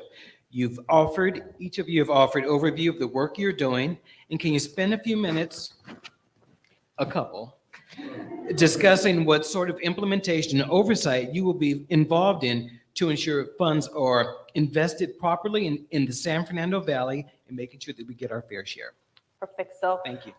thank you. I think this the proper question for me to answer last as somebody who represents the city, because I'm not just somebody who identifies as a career. I made a career out of being an organizer, but I've also made a career out of being a coalition builder as an organizer, and I also identify as somebody that is a strategic planner. So as a strategic planner, I am consistently having to figure out ways of how to utilize the funding and the resources that are in Los Angeles and in the 6th District as it pertains to what we have from the state, what we have from the federal, and what we have from LAUSD. Because again, it's that lack of coordination and it's that lack of the prioritization of this lens that has made our cities look like what it is today. So one of my proudest moments or proudest contributions to when I was at the county in the strategic planning department with the Women and Girls Initiative was we incorporated this lens that the county start to ask itself, if we're really gonna bring systems changes, we have to think about 3 different populations that are within our impact to influence. Our employees, our clients, and our contractors, right? So by doing that, we started this whole lens of how do we improve the women, the lives of women that work for the county, the women who are either incarcerated, homeless, foster, right? That would be the clients. And then the contractors would be everybody that receives some kind of grant on behalf of the county. So I'm trying to now utilize that as a council member. And the way I kind of see myself implementing and utilizing the limited resources is I put it into practice, right? Like what am I doing as an employer to make sure that the people that work for my office are taking the time to make sure that they take care of their own mental health? Because they are people that the community members respect and look to for leadership. So if I'm not making sure that my own employees are utilizing their insurance or utilizing the opportunities of the opportunity to use telehealth and go to counseling themselves, then I am failing even within my own office. So that is very important to me. Ask them how strict I am about you have to work from home if you're sick. And if you're sick, you have to take those 1 to 2 days off. If you need more, work from home. We are in an era of technology, use it. So that's one. Second, I think a lot about my constituents and what I can do for the constituents from the grander scheme of making them feel like improve their mental health. So when it comes to how we design our parks, right? When I think about the infrastructure dollars that are coming to a place like Van Nuys Boulevard here, how do we incorporate components in the built environment that, for those who can't necessarily afford to take a vacation for their mental health, can take a staycation by being able to just go to a train station and people watch, right? Or how do I incorporate elements of being able to go to the park and have a good time because they can just shut up and dance, right? Because there's some kind of program that lets them unwind. So I think about it as that component as well. It's building those opportunities for people to improve their mental health by having a sense of community within the opportunities of that built environment. And then with my partners, right, the people that work with the city, the people that engage with the city, same thing. We have to lead by example. We have to promote that it's important to take care of ourselves, because if we don't take care of ourselves, then we're not good servants. And we're not good servants, and the community sees that.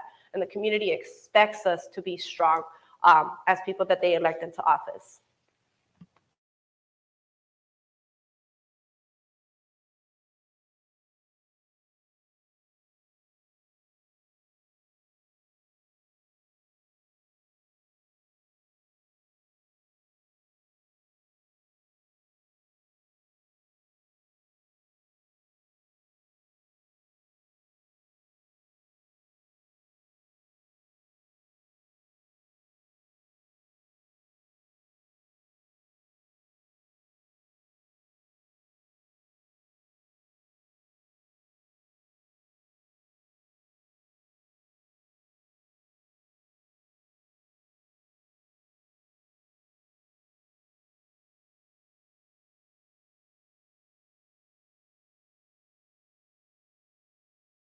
in San Fernando, there was a mob that descended on Pickle the drag queen.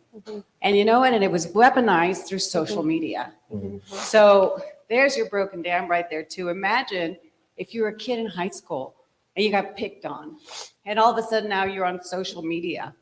You know, there's something that we need to do about that. I am now an Instagram person who has been doxxed. I've been called a pedophile because all I did was go into the library, and when I came out, they said, you're one of them. So you can't deal with folks like that, and we do have to come together because I think our community cannot heal when you have all of that. So I applaud everything that everybody is doing here, but I want to tell you that when you're boots on the ground and you're seeing this, it's ugly and it is harmful and it is toxic. So I just want to put it, maybe it's not a question, maybe Tony, it's for you to take that on because AI is also coming and people aren't even going to read my newspaper anymore. You know, they're just going to read the headline and whatever they want. And how do we get the truth out? So I think it is absolutely fundamental to our democracy and to the health of our community. So thank you for letting me maybe put you on the spot or, you know, if there's a question that can be answered here. So thank you. Yes.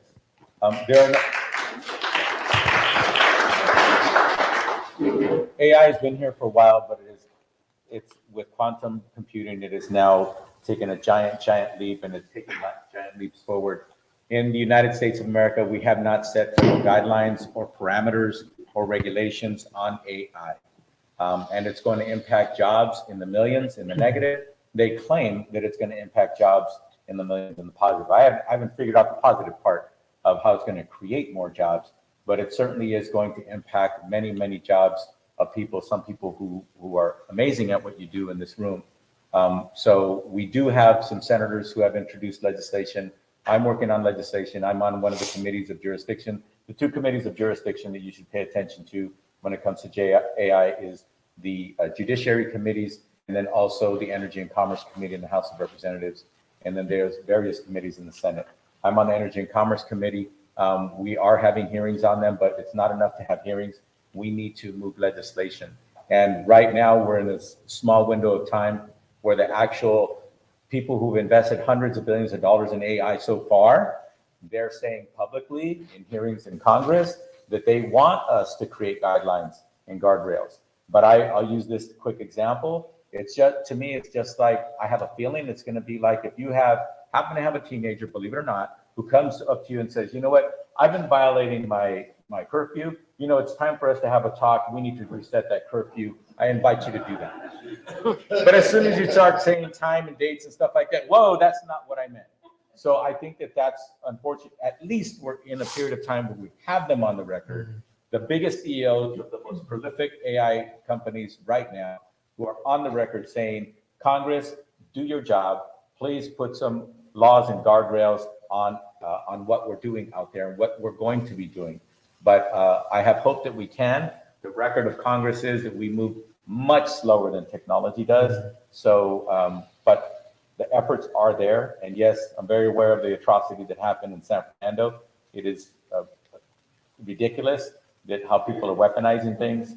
But the best thing that I can say to everybody in this room, every single one of us, elected officials, our offices, our people out there in the streets, and then every single one of you who are actually health providers, mental, physical health providers, you are doing the work of the community. We need to fortify you with more resources so you can meet the capacity, because the capacity is growing of the need of all of your services. So that's in a nutshell what we need to make sure that we do, that we stay committed to making sure that we don't just applaud you, but that we actually give you the resources necessary to sustain and to grow.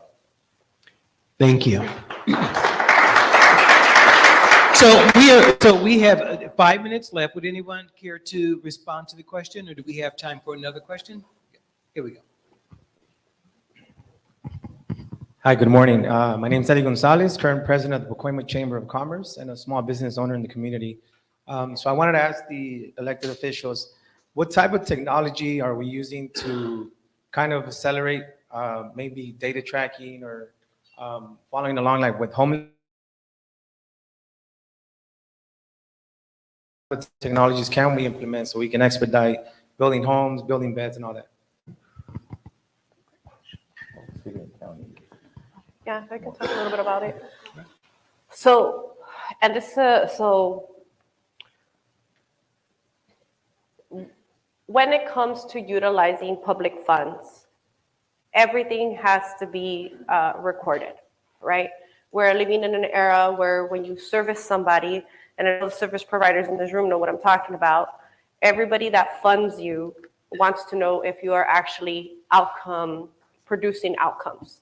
And one of the resources that is being utilized mainly, and I'm not the proper person, this is more like a county question, but the county has something called the CES program, where in order to be able to match onto a bed, you have to be in that system. And it's not necessarily a perfect system. There is a lot of criticism around the system. There is a lot of, there's just a big discrepancy between people who need the services and their trust of government and their trust of technology. So that is a system that we are using to make sure that we know who is who, how are they being serviced, and how do we make sure that we're not necessarily replicating services that they receive. So that is, we're using technology because we have to track the outcomes. It's a form of keeping ourselves accountable with where the money goes.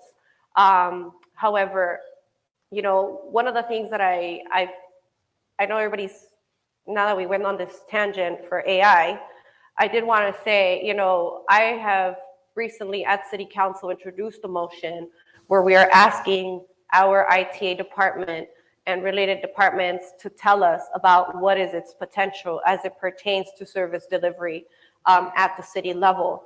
Because the way I see it is, you know, I'm not like Luz. I didn't fall in love with math and science and then become an engineer.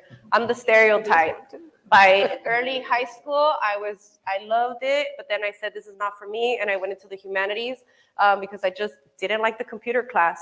But I'm very grateful for that experience because I'm perceived as somebody who understands technology on the usability side. It's been the thing for me in my whole career. So as we talk about AI, the way I see it is, I'm the first generation, I'm a generation where I must have a social media page. Constituents look for that social media page. And the transition from my office to a previous office that had a social media page was not an easy transition. I had a lot of conversations with Facebook about closing one and opening up another. So the way I see it is, social media got ahead of us before we did as a city government. So with AI, what I want to do is for us to understand how we can use it so that we can think through it before it is imposed on us. You know, you have to look at AI like a calculator. If you don't know how to use the calculator, you're not going to get the outcome, or you're not going to get it to give you the answer you're looking for. So when it comes to utilizing technology for things like addressing homelessness or addressing our broken sidewalks, or, you know, much bigger macro issues in our society, the first thing we need to do is really understand what this is. And that's where we're at right now. Thank you. I just want to give the floor to Senator Menjivar for 1 second. Thank you. I want to share, you know, I took a tour of all of you. DMH, healthcare services, no one's talking, like the interface just doesn't happen, right? If we're talking about how to address efficiency and all that, we're looking on the state level, at least for my office, for a platform for counties to talk to on the homeless issue, right? To look up and say, hey, this person is an individual that, you know, was connected with in Riverside County, and they actually have a bed there. Like, that doesn't exist here. Caseworkers will have to call, spend hours on end to try to get information on their clients. So we're looking at doing a universal platform. On the healthcare side, that's something that's been looked at and introduced for healthcare, for hospitals to be able to cross platforms and pull up all the information. So for homelessness, we're looking at on the state level. And the second thing I'll say is maybe not technology, but how to be creative in building housing faster. A bill just passed that's starting in January, SB4, that we'll be able to build on faith-based land. That's going to allow quicker building of housing, right? So starting in January, if you see your local church, your temple, your synagogue is starting to do construction because they took on the leadership to say, hey, we're going to build in our backyard on a faster pace. So both technology and just creative ways how to address that. Good question. Thank you. Can I just add on? One thing that she said that, the state, we don't have a platform, like a technology platform, right, to understand, all the needs and what's available. I had a bill a few years ago that would have created one specifically on homelessness. But because a lot of people don't understand technology, even, people that work at the state, when it came to allocating, okay, how much would this bill cost our Department of Finance? The amount they put was like huge, right? And then in our appropriations committee, they're like, oh, that's too much money. But it wouldn't actually cost that much. I had technology providers come to me and say, oh, we already have, a platform, a data warehouse. If Amazon can do this and Google, there's already something that you're not developing this from scratch, but it's educating even within our state agencies and they're in charge. Our Department of Finance will say this will cost $1 billion. And Amazon came to me, he's like, that's not $1 billion. We do this for other states.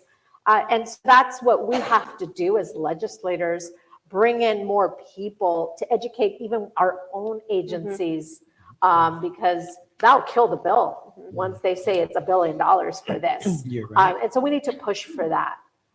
And I think as state legislators, we need to, work on educating our own staff. Great, thank you, thank you. So this concludes our first panel. We're going to break for a short recess. Please give a hand to our panelists.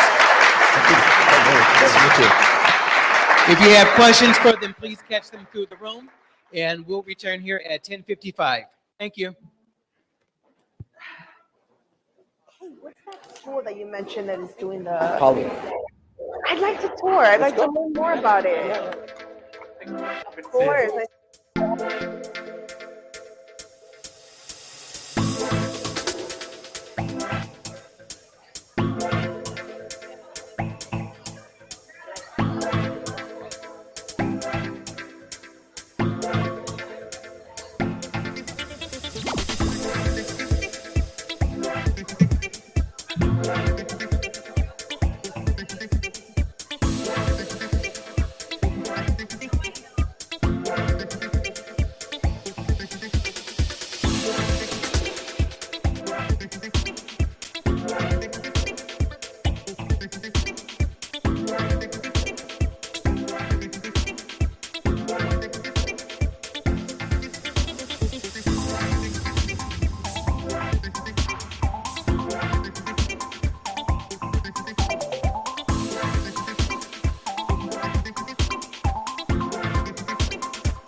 Hello, hello. I'm going to need everyone to start back to your seats, please. Please make your way to your table. I know you hear me.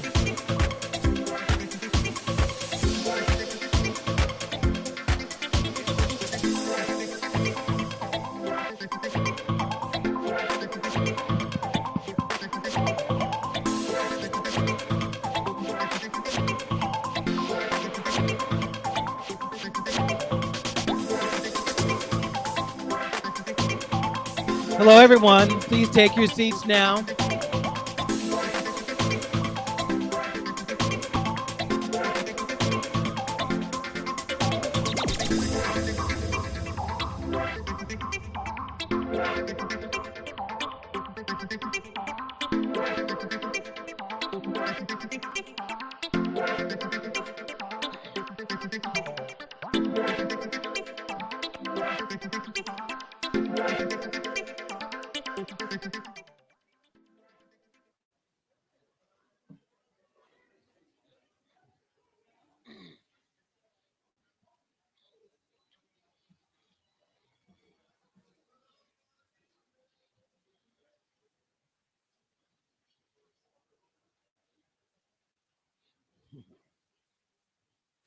Great, great. So we're going to continue on with part 2 of today's program. I hope you guys took advantage of the recess. We will get through this. We will maintain our time management here. So apologize for some of the earlier things. But right now, our second panelist, this is called the Service Provider Panel.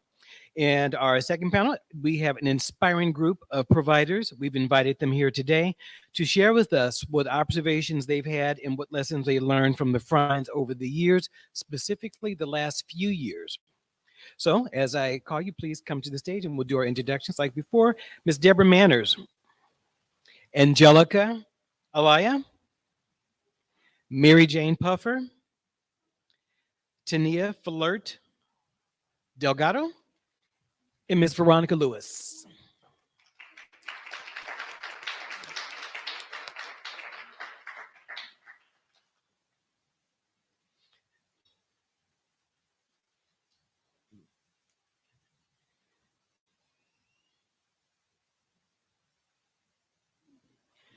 Are we mic'd up?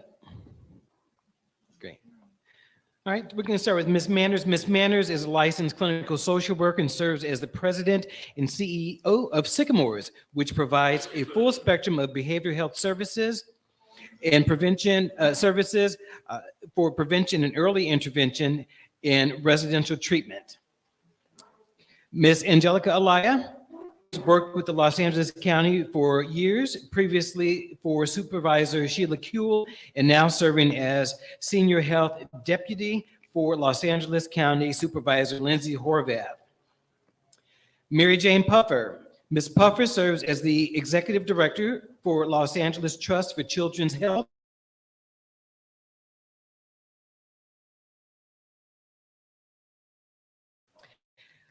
Tiana Fallert. Ms. Fallert, is it Fallert? Fallert. Fallert, thank you. Serves as the Associate Director for El Centro de Amistad, a multilingual cross-cultural organization providing a comprehensive range of mental health services. And Ms. Lewis serves as the Director of HOPICS. It is an acronym for Homeless Outreach Program Integrated Care System. Amongst other services, HOPICS provides a holistic approach to healing community members through therapeutic treatments that address trauma, substance abuse, and outpatient care. So we will begin with Debra. Please share with us your vision.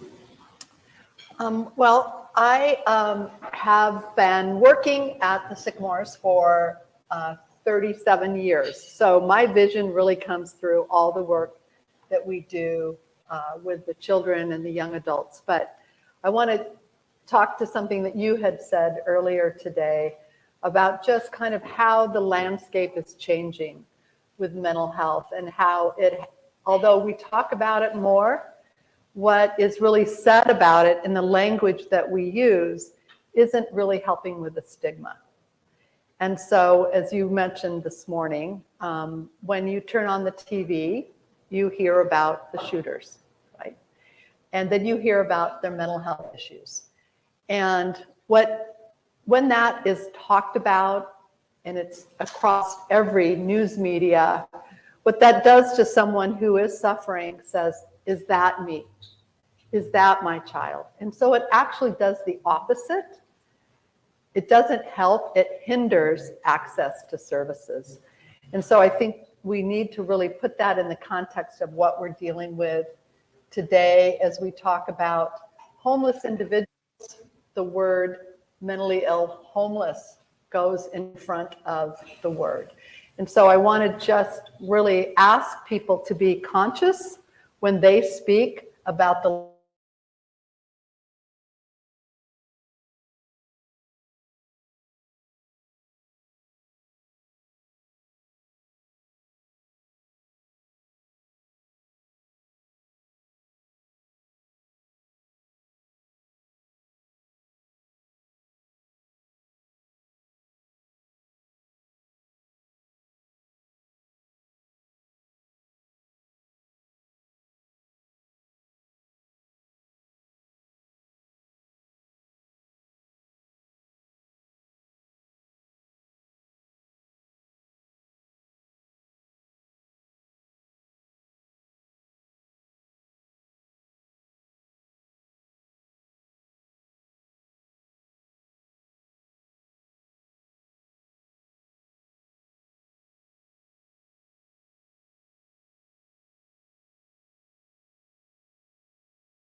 And thank you so much for having me here today with this amazing panel of women, all women, I want to highlight.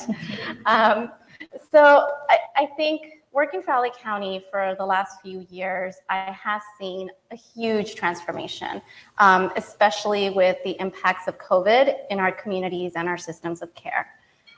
Ultimately, I think still one of the biggest challenges that we have been grappling and continue to grapple with is, and it has been mentioned in several iterations, is truly integrating all of our different systems of care, and not just the systems, but the individuals, which is truly the key here. And not just within, for instance, at the county, you heard this earlier, a lot of times even our own county departments aren't communicating with each other. But then beyond that, ensuring that we're all engaging and working collaboratively with community providers, and beyond that, working with the constituents and the individuals that are actually receiving the services. Are services delivery actually working? Could there be improvements? It is the individuals on the ground doing the work, the individuals receiving the care that truly understand the changes that need to happen. And at the end of the day, we really need to all start thinking beyond, our day-to-day, and really building more of a collaborative effort if we're actually going to be able to make that change that we all want to see. Thank you. And we've worked together before. Ms. Puffer. Okay, I think we're in the same choir. Yeah. I think we are. So I'm originally a pediatric nurse, and I'll just say from the beginning in the hospital, first year, same families coming in again and again. If it's asthma, it was child abuse, it was cancer that couldn't be managed, it was things like this that were at the root. What was available to that family to help them walk that child through that situation, or what kind of support existed is necessary. So like this idea about like not being at the end stage of this, but early intervention and primary prevention is really like, I believe. And I work with the Los Angeles Trust for Children's Health, which is a nonprofit that was created by LA Unified to support student health and wellness programs. And I've worked on child development programs and things like this, but this position was like, ooh, we get to intersect health and education. What a concept. That children would be received as a whole child entering the system, that providers, external providers would come and be part of the school system, that there would be integrated care, that we would have young people who are tracking to career pathways in provider shortage arenas. But the idea about really moving the cultures closer together is really critical, because the mission of education is academic success. The mission of the healthcare system is to make people healthier. And those missions are fully aligned. And I think we do have a lot of work to do with this at California now. In California, I'm so proud. CalAIM reform is about whole person care. The Child and Youth Behavioral Health Initiative is $4.7 billion, integrating managed care with mental health providers on school campuses. And then the community schools movement is $4 billion.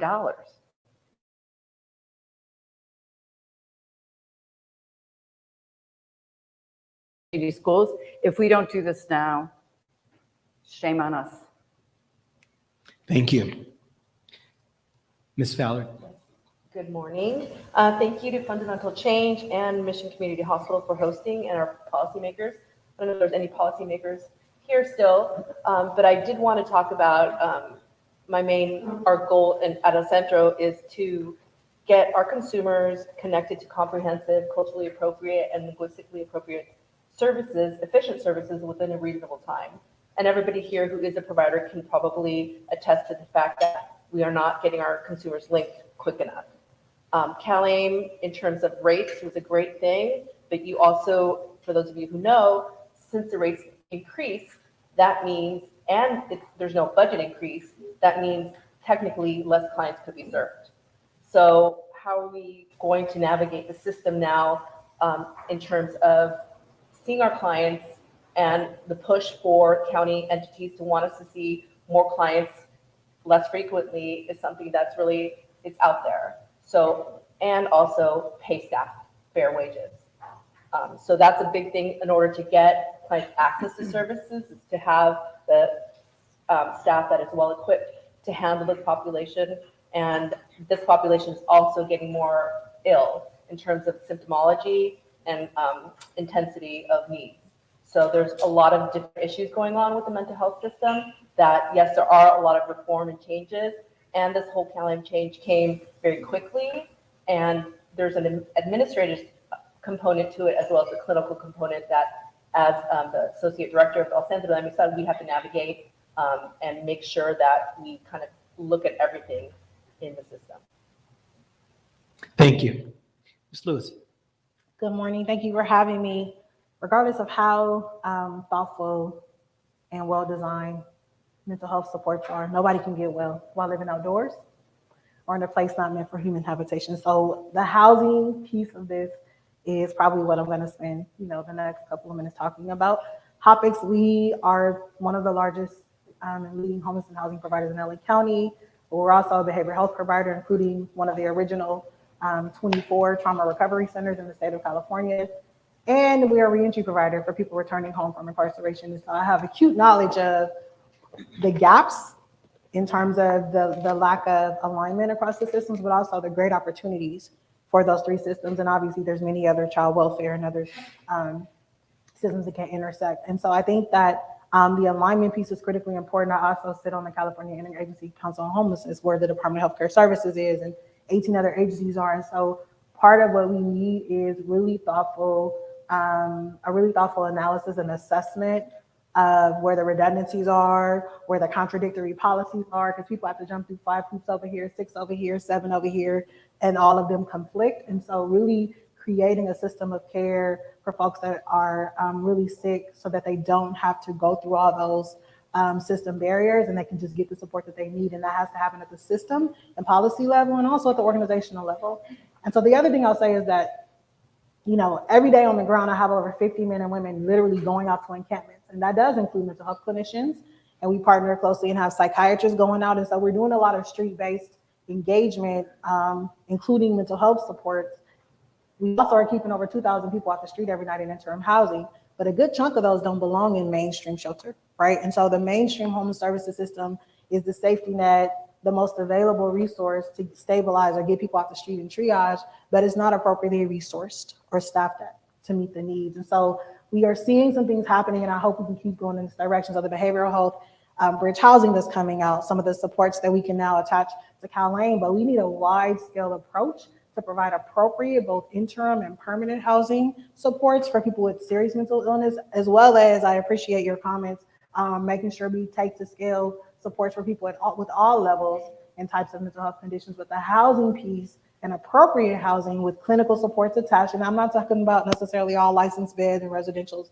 There are lots of models where there's clinically enhanced supports that are attached to interim housing, that are attached to scattered site models. And I think that we're failing folks, because the one thing we know from experience is once you move somebody inside, that doesn't stop. Many of the things begin to unveil because that housing crisis is now not what they have to deal with.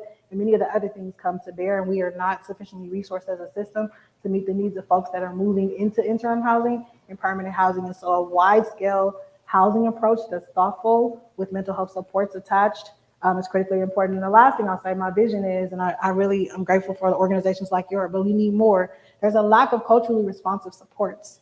Many of the evidence-based practices need to be adapted, modified. There's not even really a lot of supports to address the indigenous community and respond to indigenous languages, which we're seeing increasingly in our community with lots of folks that are coming into our country. And so we are, there are some cultural norms and some other things that are not really considered, partly in relation to the public insurance that kind of restricts what we can do, but the culturally responsiveness of services, as well as addressing the stigma so that more people will come inside, but also people can actually be effectively served by the mental health supports that we're providing, is what I would say is sorely lacking, and lots of opportunity there to build that up. Thank you. Those are good responses. Thank you all. Now, before we go to Q&A, I do have a question for the panel, and we will answer this in 5 minutes. So the question is, after listening to the first panel, would each of you take a moment and share something you've learned or an insight you've gained from policymakers today, or provide to us an area of policy or funding that we may have missed or overlooked? Who'd like to go first? I can go. I appreciated Congressman Cárdenas's discussion around the ACA and the issue to really elevate mental health parity. And I think that that's right. But I do think we need to look at not only like mental health parity, but what about primary care? What about mental health? Like, whose responsibility is it?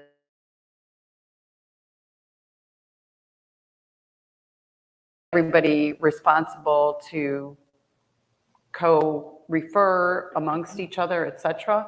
And I think we need to look at integrated systems for data and analysis. And I'll say we developed a data exchange that looks at the student record intersecting with their medical and mental health record. And we just published this in the Journal of Adolescent Health. 5.4 days of attendance is saved with one single visit. That's one visit, and that's not even dosage. But if it's a mental health visit, it's 7 to 9 days.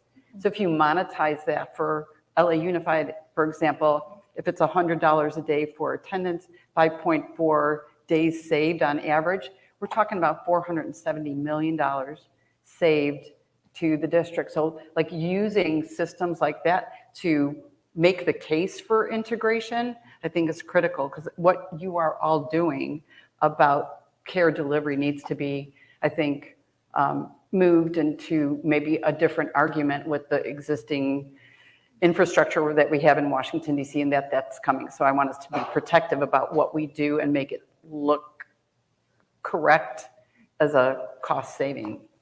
You're the providers, you know best. Thank you. That's a great answer.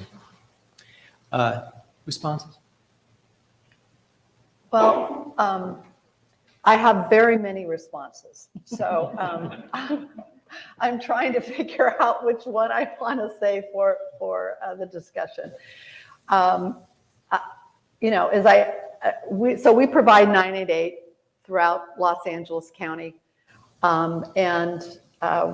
As we're talking about technology, someone had asked the question earlier to the panel about technology, and there's so much that can be done with technology. So I just want to tell you, currently in our current 988 system, if someone calls the hotline and they need a mobile crisis response, they are told to hang up and call another number. So I don't know how many of you have had a family member who you needed to have a crisis response. I did. I have a daughter who has a severe and persistent mental health issue. When she was 14, she climbed the tree in the backyard. The sheriffs came, she kicked them in the face, and they took her to juvenile hall instead of the hospital. So 988 and mobile crisis is very important to me, that when we respond, we do it right, and that they don't need to keep calling and calling. And so we talk about technology. There are so many opportunities to use technology to save lives. And so that's number one on my list that I wanted to talk about. The second thing that you had brought up is CalAIM, and there are so many great things about CalAIM. One is that you don't have to have a diagnosis if you're homeless, and you can get services. And so that's great. And the rates, the rates are higher. The problem is with CalAIM, if you are a social service provider and a mental health provider, such as Sycamores, all of our services are done in the community. In fact, when COVID came, we closed our clinics because we didn't need the space, because we were all working remotely except for our clinicians. And so now, under CalAIM, you don't get paid for travel. So we have a homeless services program. There's scattered site apartments. We drive out to the apartments. Our staff go out to the apartments. We have wraparound programs. All those programs are done in the home. We tried to switch our model a little bit and get our families to come to the small clinic space that we have actually left in Pacoima. And the response we got was, we can't come. Gas is $7 a gallon, right? So we have all these no-shows. So we're back to driving out and seeing our families again, because that is what they need.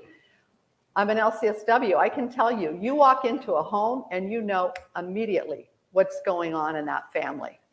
You don't see that when you're in a clinic. And so we've had many conversations with the Board of County Supervisors, with the Department of Healthcare Services. If you want providers to continue to do community-based work, the higher rate doesn't compensate for travel. And so that was number two, and I'll leave it at that because I'm going to get fired up if I can. Can I piggyback off you? That'll be for our second annual forum. Yeah. I can piggyback off that with CalAIM. CalAIM is interesting. The rates are associated to taxonomy codes, which are allocated to the staffing. So no longer, so each staff gets reimbursed a rate for the services they do, so it's a little bit different. And also, what the Achilles heel is with most of the clinicians is documentation, right? Writing your notes and so forth. So one of the things that, you know, yes, universal healthcare communication, but maybe universal types of notes. We know at Kaiser, notes are easier. People go there, they get paid more. Everybody communicates. It's a system that's broken, but it works in some ways. So why can't we incorporate that into our other services? For example, I went to the doctor, changed from Kaiser to United Health. It took them 6 months to get my records taken over there. Once my records were there, they had the CD, but they didn't have the computers no longer have the capacity to put the CD in and look at the records. So they had to send it to the records department, which is taking another 3 months. Wow. So it shouldn't take a clinic, you know, and I consider myself somewhat, you know, intelligent. It shouldn't take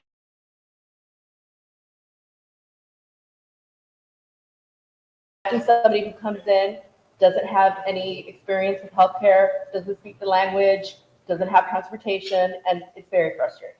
So the system is broken, yes, but there's ways I feel that we could do better in terms of communication And the other issue too is AI.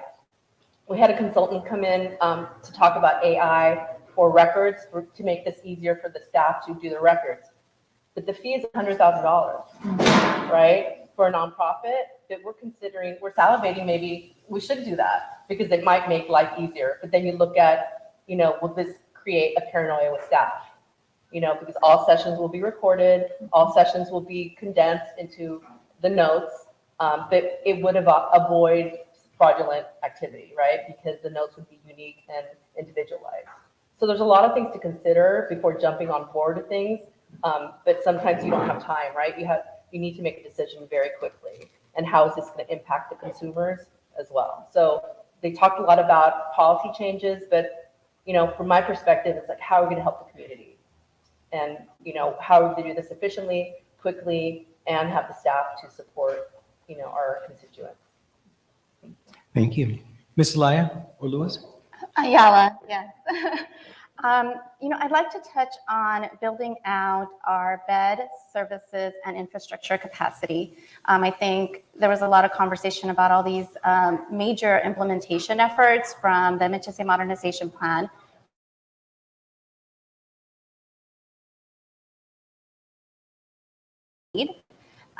But also that means that mental health care and services will need to be cut by that amount. So we need to figure that component out. There was a lot of conversation about the changes to LPS and being able to expand to ensure that individuals that maybe are suffering from substance use will now also be able to be brought in to get the care that they need. And there were also conversations about, of course, CalAIM and many other initiatives that are happening all at the same time. It's wonderful. We're really shaking things up and making that change. But as we're doing that, that means, and then going also, one last point is the stigma reduction.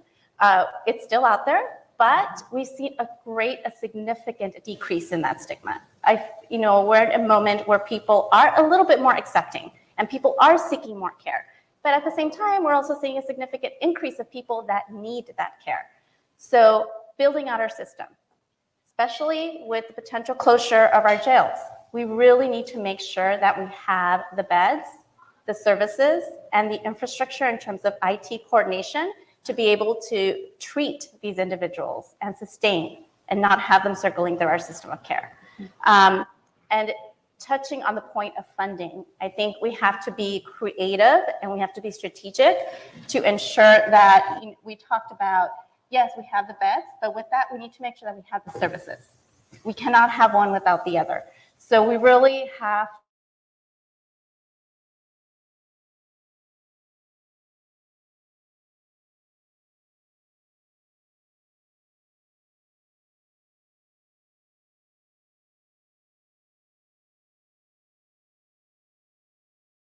I made earlier, I'm really excited about the movement to address the gap, right, in having places for people to go, beds that have mental health supports attached, even though they're leveraged in most of the cases of the state work. But I think that for me, it's both of those things, right? It's the increasing the beds, but it's the parity piece, right? It's the inequities, it's those things. And so I think that it's an opportunity. What I'm afraid of is that our counties, and I had the opportunity, it's kind of bookending. Last week, I spoke to 53 of the 58 counties that are rolling out the behavioral health bridge housing. I was a part of the inaugural panel for their 3-day learning collaborative. And part of what I challenged the leaders of the counties to not do is business as usual. Please don't take this money and just do what you've been doing, because we all, most of us understand the access issues, some of the high barriers, some of the gatekeeping challenges that sometimes is subjective. I mean, there's just all kinds of things. So I'm really hopeful. While I'm excited about the direction we're moving in with all these opportunities to create more safe places for people with serious mental illness to go, the other part for me has to be a reimagining of what those systems look like, and not just adding on to the existing system that has all these barriers and is helping to create some of the parity issues, some related to obviously the federal policies, but some just related to how we've gotten used to doing business in such a scarcity model. And so that's what I would offer, that I don't want the money to just continue to add to what's currently being done, we need to shift the way that we're doing our work to address the parity issues, to minimize barriers, and just to serve people well, which should ultimately be the goal. Unfortunately, the goal usually is to be in compliance with Medicaid or Medi-Cal in our case, and then that kind of drives and creates some policies and some structures that are not person-centered. And so hoping that we can use these additional resources to really create person-centered systems and services.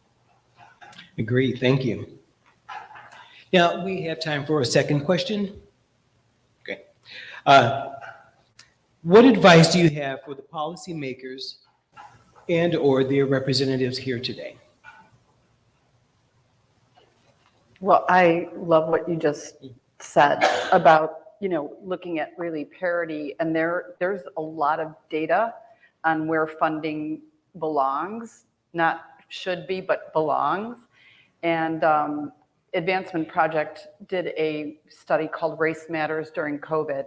And these were the most vulnerable communities in California, and it's very distinct. I've seen funds over the years go, I remember PEI, I don't know, 15, 20 years ago was $500,000 for every county supervisorial district. But if we really looked at the pockets and looked at where that should be invested, you would have subcategories, and we should be paying attention to that. And the other thing I want to say is also that the people, young people, old people, people without housing that we intend to serve should be at the table helping us design the implementation strategies and thinking about what the system should look like. I mean, young people tell us, and they created our Youth to Youth conference, was called Grow Through What You Go Through. You can't make that up. We didn't make that up. The kids made this up. But listening to them is really critical. Thank you. Okay. Well, I would just have one comment. I think sometimes when the policymakers are having conversations and the legislators talking about decisions to make, that somebody in the room needs to talk about the unintended consequences.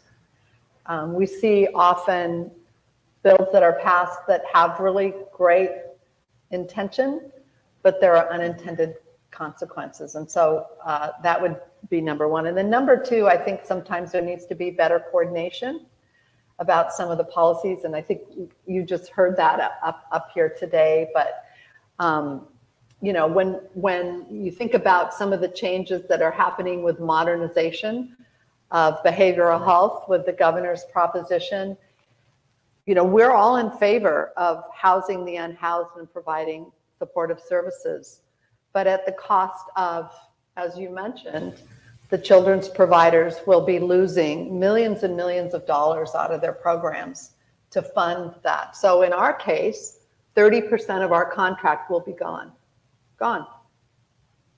If the way it happens at the state gets passed down to the county and the county passes it down to the providers without being intentional, without sitting down with each provider and saying, what are the areas that you provide services and who do you provide services to? So in our situation, prevention and early intervention is one of our largest programs. We're in about 40 schools providing school-based mental health services. Gone. Those services will be gone. So we're, reaching out to managed care companies as fast as we can, getting contracts to do school-based mental health. So the unintended consequences, we all want to see people housed, but at what expense?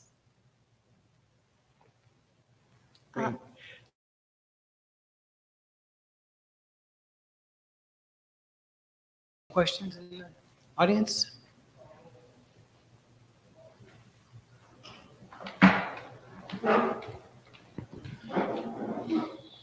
Hi, my name is Heidi from San Fernando Community Health Center.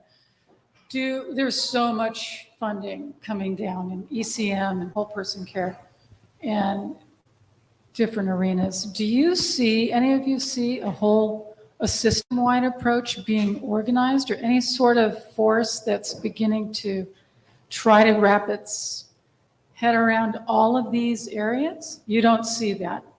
And to your point, Debra, right, we need a systemic approach. And the policymakers said that. So you don't get a sense of, do any of you get a sense of that? No, The way MHSA was set up and ACA, I mean, there was a systemic approach for MHSA.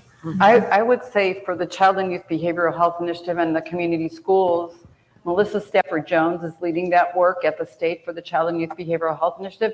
And they are very intentional about like talking about how do these two pots of money merge, because community schools is money given to the school for a community schools coordinator. It's a strategy to transform education, but they definitely see that the Child and Youth Behavioral Health Initiative can help leverage and support the intention of the community schools. So a lot of that work is being done. I mean, Google Child and Youth Behavioral Health, they're running webinars on this, but I think this is a place for local and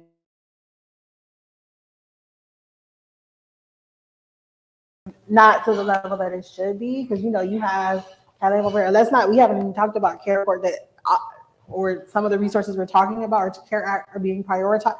So there's a lot of fragmentation still, even in the Department of Health Care Services. And I'm talking to different branches for a variety of different reasons, for different tables that I said. There's a lot of fragmentation.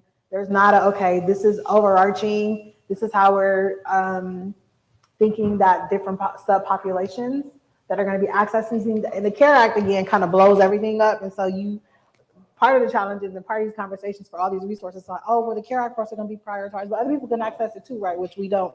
We know what that may end up looking like.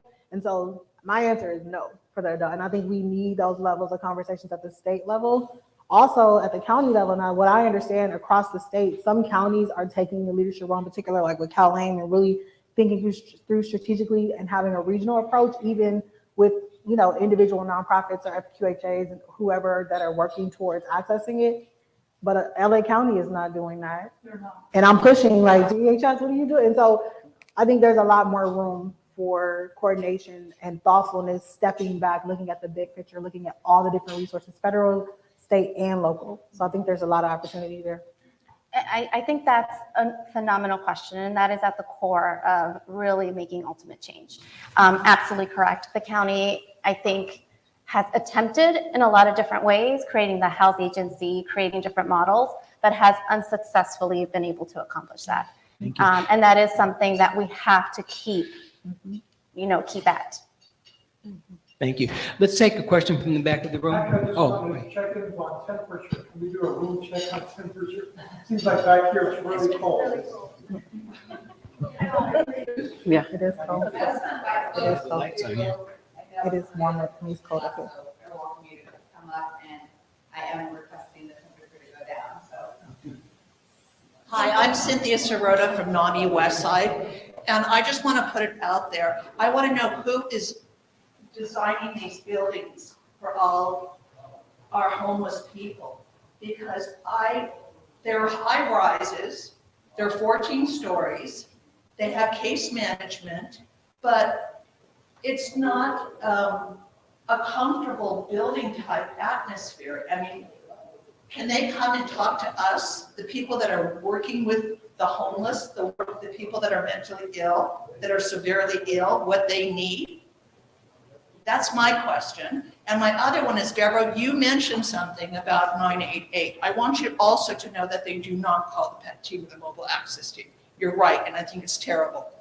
And they also don't, if you have a prefix and you're out of state, it will go to that state. It won't go to you where you are in Los Angeles.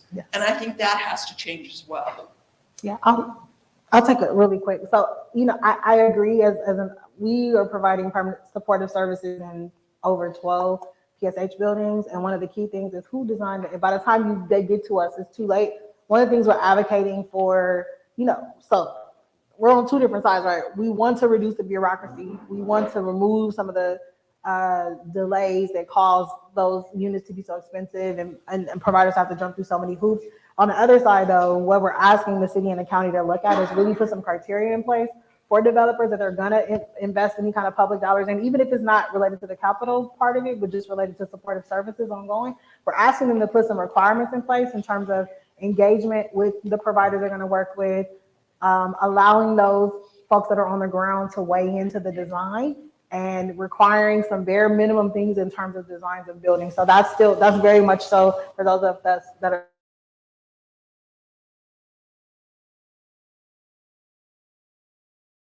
but we're pushing for the county and city, at least the city of LA I'm talking about, obviously there's multiple cities, to put some parameters in place around the building design. Yeah, and I think too, like this issue of like this homelessness and how is this working for, providers with 988, et cetera. We have a school health policy roundtable that the trust convenes, which is County Board of Supervisors are at the table, advocacy groups are at the table, schools are at the table around that, about how are these two initiatives going to impact schools.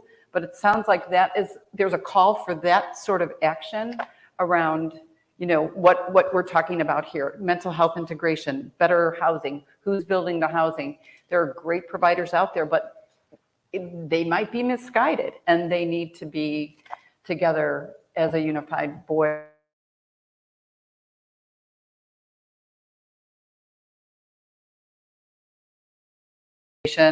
But we have to have it or we will not improve.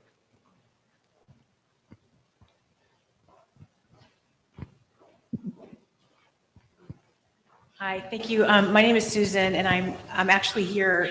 I'm listening to all of you, and thank you all for being here. I'm listening to you as wearing the hat of a mom who's helped a teenager navigate a mental health crisis, and I'm also listening as an instructor at a university who is very invested in career pathways.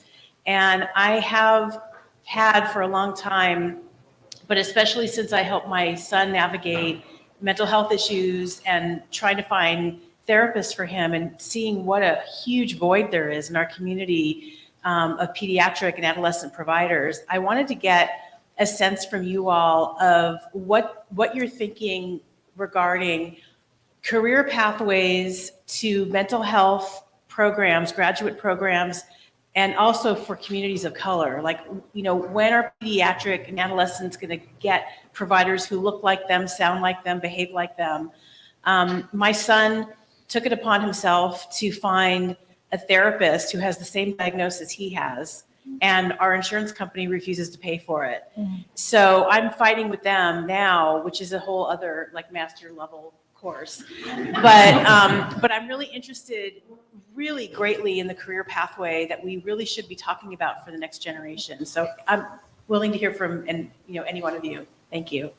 So our agency, El Centro de Amistad, serves predominantly Latino community. About 95% of our staff are bilingual in Spanish, grew up in the area, and they're very committed. So that's one of our really missions in the agency, is to have like-minded people and people that maybe grew up in the same area and have experiences similar to do this.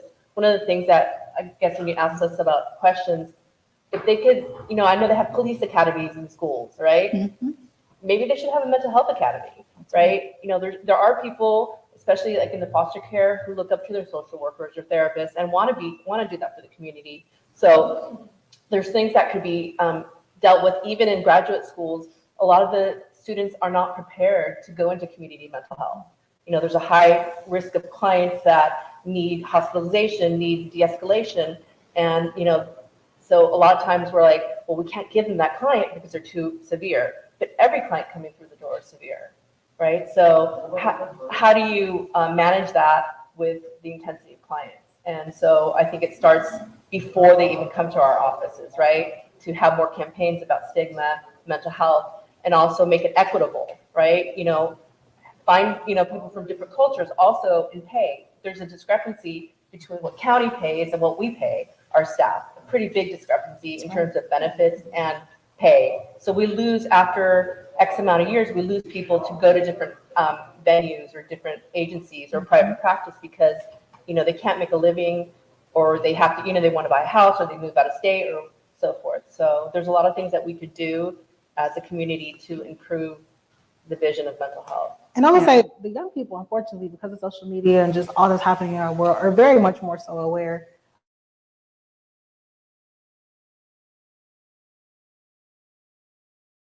From middle school all the way up, right, to introduce an opportunity for a field, et cetera. And I think that, we need to have some strategies to go into middle schools that young and begin to talk about health opportunities and create programs where there's some that exist, but take to scale some of the programming that introduces students at an early age to this career field, to some of the specializations, and continue to build that up. So obviously we have a pathway for people to be interested even to major in some of these things, right, and become clinicians, et cetera. And obviously a focus in some of the areas that are most underrepresented in terms of our provider community. So I think that's part of the answer. You know, we have student advisory boards for 12 years up and down the Figueroa Corridor, East LA. These are wellness center campuses in this valley. McClay Middle School and Monroe High School both have student advisory boards.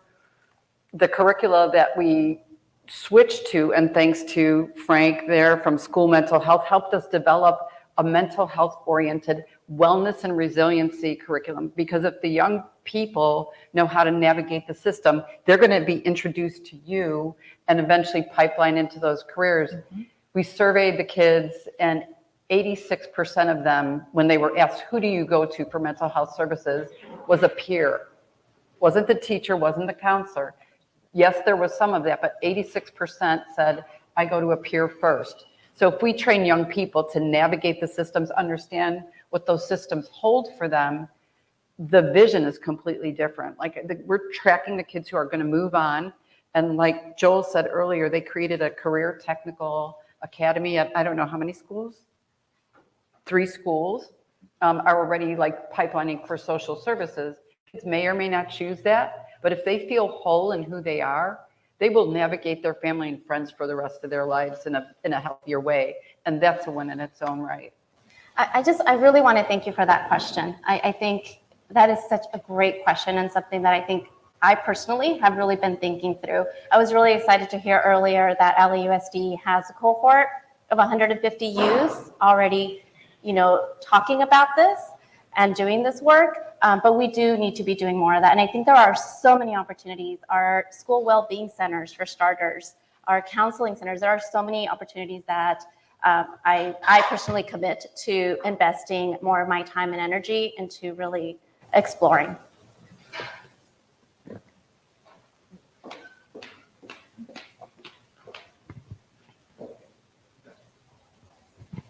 Good morning, everyone. My name is Frank Toussaint, and I'm a policy advisor and strategic advisor for LAUSD. And the question goes back to being able to integrate county agencies and partners in LA County. I've been working with LAUSD and Alameda County, and I found out a few years ago that Alameda County has a model where all the county departments are together to provide school-based mental health services. And they have, and this has been going on for 20 years. So they got it down for 20 years. Is an excellent model. And I'm trying to bring that back to LA County to see how we can do that. Now, MJ, you said, and a few of the panelists said that it's, I believe, Angelica, you said that this has been an effort for years, but it's failed.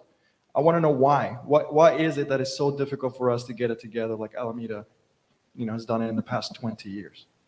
That is an excellent question. And you have 2 hours, right? Yeah. I think there are a lot of different reasons. For starters, LA County is huge, 10 million residents alone. Our county systems are huge. Our bureaucracy is huge. And there are a lot of preconceived notions from our own employees about how things should be done. And it is difficult to make that cultural change. So there are a lot of challenges. And oftentimes, I like to think not just about, why we can't do it, but what are those barriers that we need to break down. I can say, having gone through the development of the health agency with the hope and expectations and dreams of what it could actually mean and be, and seeing it not develop into that, in my personal insight, I think one of the biggest detriments are just individuals. People potentially maybe not necessarily getting along. People feeling that they have control, or they need to have control over their services, and not being flexible or willing to share. So I think a lot of that is just personal, individual challenges that we kind of need to work through. Again, talking about mental health and well-being and sharing and being open. So I think we have our work cut out for us.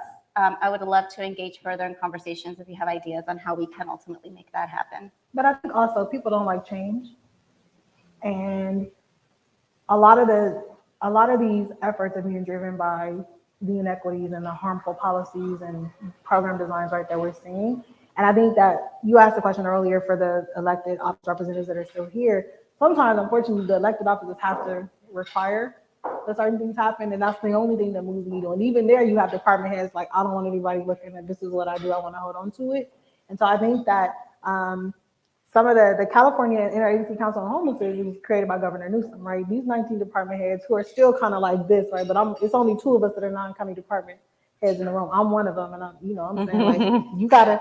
And there's another person from Northern California, but even though but the governor created it, and there's an action plan that is requiring that they are doing things differently. And obviously, some of the departments are organically and naturally aligned, right? But some of the ones who should be talking and really looking at resource allocation, et cetera, are forced to do it. And so in some cases, I think that policies, motions, and things like that are useful if the elected officials and their representatives actually push it and don't allow people to do business as usual. Nobody likes change. That's the reality. And the personalities come into play. There's power dynamics, and I think that sometimes that's where the elected offices can move the needle a little bit further because people won't be willing.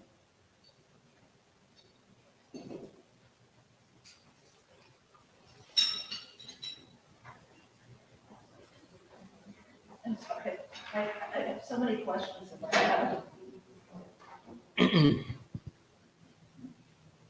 I'm a resource navigator for NAMI Westside, so I get all the phone calls and I hear people coming in all the time. So my question to you is, if you have a senior, where are those seniors supposed to be going if they're unhappy in their boarding care? Are any of this homeless things going on to help the seniors to navigate, to get better housing for them? Yeah, the people experiencing homelessness, it's aging. Like there's a lot of reports and a lot of information about older adults.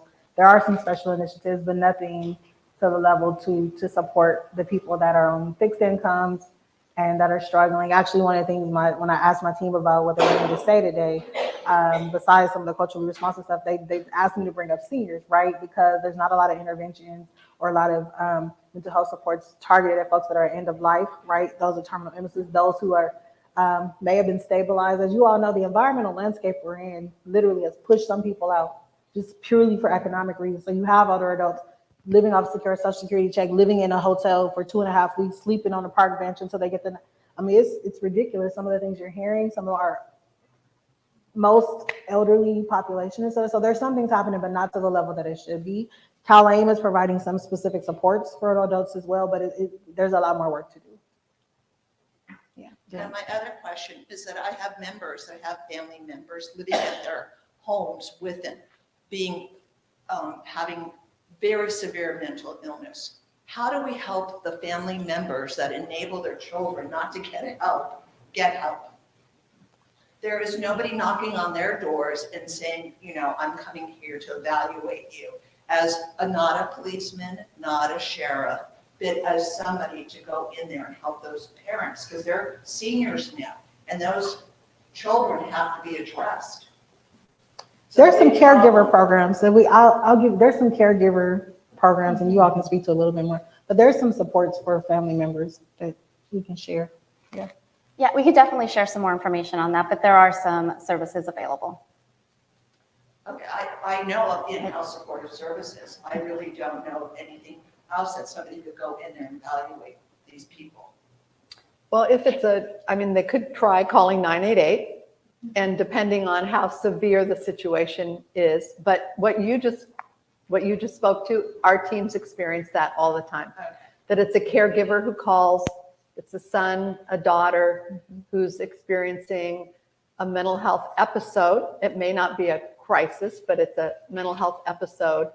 And we will go in and do the evaluation. And usually they don't require hospitalization. In fact, we only hospitalize about 27% of the time.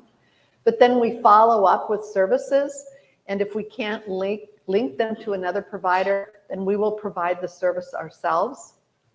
And so I would encourage them to call 988 if it gets to that level and that's what they need, that level of care, and to request a response. And secondly, what about marijuana? No one's talking about marijuana, and it's really affecting all of our young youth and our children. You know, that's interesting too, because the opioid dollars that came out about 8 years ago, the communities that I'm committed to, that I work in, opioids were not the problem in those communities. It was more weed and more, you know, illegal marijuana clinics and this and that. But the issue is too that even for the mental health system, substance abuse prevention, treatment and counseling is still fragmented. When we look at, when we talk about behavioral health, we're not also just immediately saying substance abuse prevention belongs in that space. And substance abuse providers and treatment centers who are here, I'm sure will raise their hand about that, because a lot of elevation around mental health, but usage is related directly to mental health and behavioral health, and we still have that huge fragment. Well, and that's an issue in the housing. Yeah. Right? Yeah. It's a huge issue when you're trying to house someone and they're also using to try to keep that. Well, we can't that do anything individual about it housing. now. Yeah, Right, and because it's a housing first. And we're a substance housing use first provider, but we can't, it's very interesting. And even in coordination with probation, because again, we're serving folks that are coming, we can't really do anything about it. If somebody wants treatment or support for it, we can do that, but it's the legalization, even when medical marijuana was legalized, it just has completely kind of shifted. And there's a lot of gray areas and not clear instructions on what to do. But I'm talking as a housing provider, I'm talking as a the navigator for people trying to access substance use services in South LA and surrounding areas, and a substance use disorder provider funded by the Department of Public Health. So there's a lot of gray areas. If you were talking specifically about youth though, were you asking about marijuana use related to youth or just marijuana use period? I think youth have to know what their brains are not developed until they're 26, 27 years old. Yeah. There's nothing out there telling these kids in school, if you do this, you might trigger a very bad effect. And I think that's what's got to be spoken. Yeah. Their friends, their peer pressure out there, the kids want to smoke anywhere. I was on the phone with a woman last night, her son got so paranoid with smoking marijuana. And she told him before that, don't smoke. You have you have ancestors that have schizophrenia. Please do not smoke. The young man went and smoked, and he's so paranoid, can't stop the brooding thoughts. You know, this is what I'm saying. So what do we do here now? Yeah, I'm really. Yeah, okay. there's some treatment centers that can give you psychoeducation. I can give you some information, but I did go to a presentation about a year ago about the effects of marijuana. Sometimes it can cause a psychotic reaction, and then that can be permanent. And so that is happening with also the strain of marijuana that it's been out, that it's a higher dosage. And so I'm not an expert in substance abuse, but there are some studies right now that show that to be true. And I mean, here's the thing, most adolescents are gonna try it, and they're getting it illegally, and they're not telling you who gave it to you in the school, but they're in the schools. You know, they're their peers. And so something has to be done in the school system itself to educate and so forth. But even with education, I think kids will try. Yeah, and it's laced with stuff. Really quick, so the 30 seconds. When marijuana was legalized, the tax, there's a portion of the tax money that DHCS created, this youth intervention, prevention, whatever. I just came off of the committee. There's a significant amount of money. At this point, I think it's over 120 million that has gone across the state. LA got a good amount of it to do early intervention, prevention, education, and things like that. And I think they continue to fund like every year. So there are some efforts to continue to educate not only the children, but the parents. And some of those are school-based. Some of them are in a tribal communities, faith-based, et cetera. But there are some efforts actually being funded through the taxes being gained by marijuana sales to do early intervention and prevention that you're talking about for you. I have one policy advocacy ask for this group, because TUPE, Tobacco Use Prevention Education, is a multi-billion-dollar national education program in all schools, and they have anti-vaping, but they're not talking about marijuana in that curriculum, and that in its own right is a federal legislative ask, you know. And that's a great conversation over lunch. Okay. I want to thank this panel for the good work that is coming out after, studying, the past that you've had and everything that you've offered. I just really want to thank you. And also because of the work that's been done, and as a provider myself, I would like to just, briefly acknowledge the members of Mission Community Hospital and our close friends at the hospital for the work that they do, and with the relationships with our friends at the hospital, the tremendous value that it brings here. And it's Dr. Conrado Sevilla, who is our chief of psychiatry for the hospital, Dr. Terry Nofi of psychiatry, our friend of the hospital. There's Dr. Michael Tredenick of the Department of Mental Health, and our community partners, Sergeant Cody DeRosa and Captain James Townsend of the Los Angeles Police Department. And and before we break, I'd like to thank my chief executive, Jim, and the members of Fundamental Change for giving me the opportunity. It was great being your moderator. So we'll dismic you and we'll break for lunch. Thank you.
Hello, can I have your attention? I hope you all are enjoying your lunch.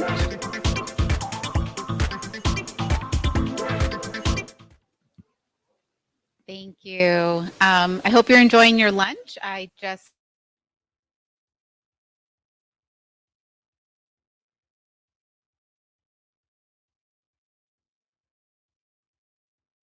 operations for global patient safety at Amgen.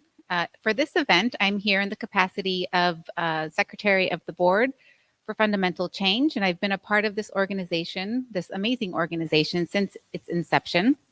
And today it's my honor and privilege to introduce our next guest and our keynote speaker, who will be joining us through video as he's at home recovering from COVID.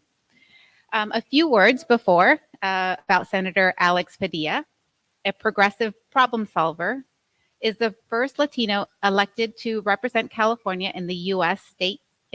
Senate. The son of immigrants, Padilla grew up in the San Fernando Valley and studied mechanical engineering at the Massachusetts Institute of Technology.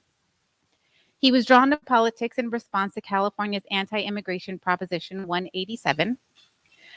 Padilla was elected to the Los Angeles City Council in 1999 and the State Senate in 2006. As California's Secretary of State, he oversaw a historic expansion of voting rights and voter participation. As United States Senator, Padilla has taken actions to cut costs for families, combat climate crisis, and help thousands of Californians secure millions of dollars owed to them by federal agencies. Padilla currently serves as the chairman of the Senate Judiciary Subcommittee on Immigration, Citizenship, and Border Safety. He is a member of the Senate Committee on Budget, Environment, and Public Works, Homeland Security and Governmental Affairs, Judiciary, and Rules. Padilla lives in San Fernando Valley with his wife, Angela, and their 3 sons, Roman, Alex, and Diego. And it is, with no further ado, the Honorable U.S. Senator Alex Padilla.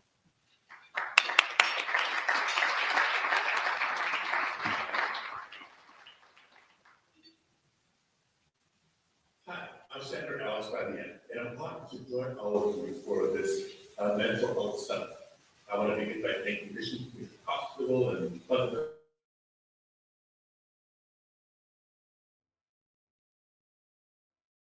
the state, and frankly, across the country. I also want to thank my elected official colleagues who have participated today, all the advocates in attendance.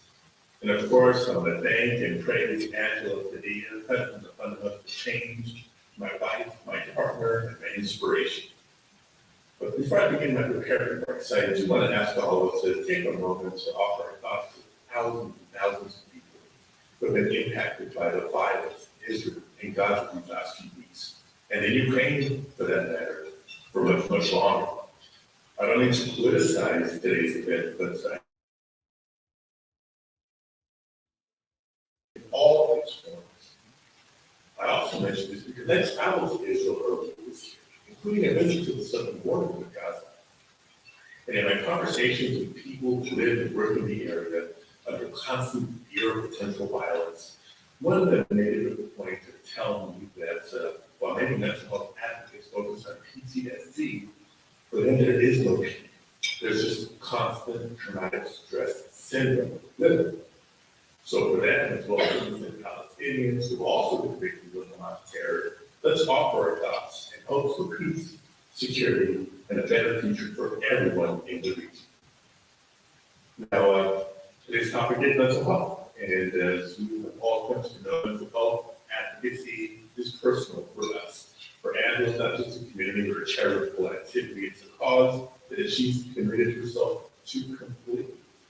You've heard her share stories and experiences serving not just as a daughter to her mom, but caretaker and advocate. And as a result of Angela's courage and persistence and the commitment of our extended family, my mother-in-law is thriving here, offered hope to so many others. Angela enlisted me in her army from our very first day when she called on me. At the time I was in the state senate. She utilized my role to increase awareness, to overcome stigma, to make mental health a greater public policy priority. I certainly tried at the state senator by introducing legislation. I tried as Secretary of State being a local advocate. And now as a U.S. Senator, I fought for funding for policy and the creation of the first ever Senate mental health office. The United States is experiencing a mental health epidemic since before the COVID-19 pandemic. But years of increased isolation from the pandemic made matters even worse. Depression rates have skyrocketed. We face a significant mental health workforce shortages. Suicide is now the second leading cause of death in children aged 10 to 14. Too many Americans, our families, our friends, our neighbors are suffering, and too many of them suffering in silence. They're out there right now. But thank you for all the harm of the last several years. The pandemic also has put a spotlight on mental health.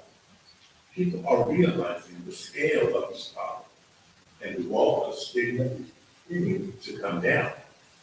Because after all, if you break your arm or your leg, nobody judges you for going to the doctor to get an x-ray, right? People are realizing that we need to treat mental health the same way. No shame, no judgment. That's why, in addition to the legislation that I worked on, I was so proud to help launch a bipartisan Senate Mental Health Caucus last week in the Capitol. Yes, Republicans and Democrats coming together to acknowledge the severity and urgency of this problem and committing to work together to share resources, to improve the quality of care for everybody, and to expand the mental health workforce. Now, many people have questioned whether we can actually make progress, especially given the partisanship in the capital or the divisiveness in our society right now. But we know progress is possible because we've actually seen and made progress in the last couple of years. Bipartisan Safety Communities Act is a historic step forward for our children's mental health. But we also know that our work didn't stop the day that President Biden signed that bill into law. We have work to do to make sure that the funding is implemented thoughtfully and quickly. Congress also created the 988 crisis hotline. But far too many Americans are still unaware of this life-saving resource. And we still need to do more to connect with communities across the country to do better outreach to communities in disproportionate need. That's why this summer I introduced the Mental Health for Latinos Act to better account for the cultural and language needs of Latino communities and ensure that no one has to suffer in silence. Supporting mental health for Military Children Act of 2023 to ensure that children of military families have access to mental health screenings and checks, which have proven to be essential to decreasing the risk of suicide and improving children's mental health in the long term. And I'll continue to advocate for bills like my comprehensive mental health in schools pilot program, which would fund pilot programs to address mental health and behavioral health issues and implement intervention programs to break down this culture of silence. We continue to speak up, continue to share our story, and to normalize talking about mental health. And we have to start treating mental health like we do physical health, not just in how we talk about it, but in how we train ourselves and how we're prepared to treat it. Just one example. Or if we were certified in CPR or first aid, or know somebody who is, did you know that there's mental health first aid training that's now available so that you can better diagnose a condition either within yourself, within a loved one, or with anyone who might be in need of help? We can also begin to close the gap between the crisis and the care that we need.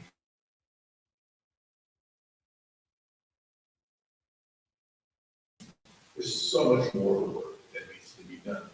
But that's why events like this give me so much hope, because each day there's more and more people educating themselves and stepping up to do their parts. So it's all worth it, folks. If we can make one person's life a little bit easier, that means something. If out of today, we make one person feel like they're not alone, that means it.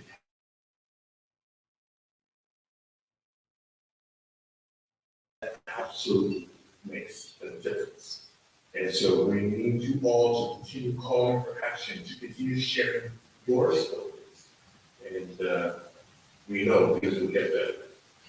Thank you again, Mission Community Hospital and Fundamental Change, and all of you in attendance today. Let's get to work.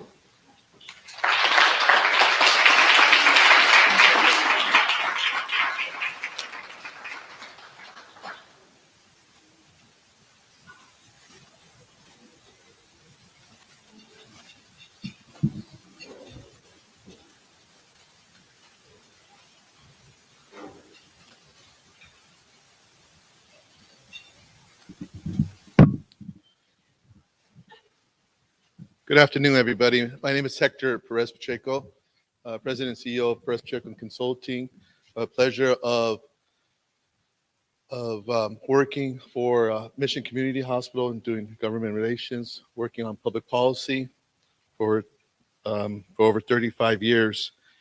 I first like to state before I go into my closing words, it's just acknowledging all the partners, Fundamental Change and the beautiful team that has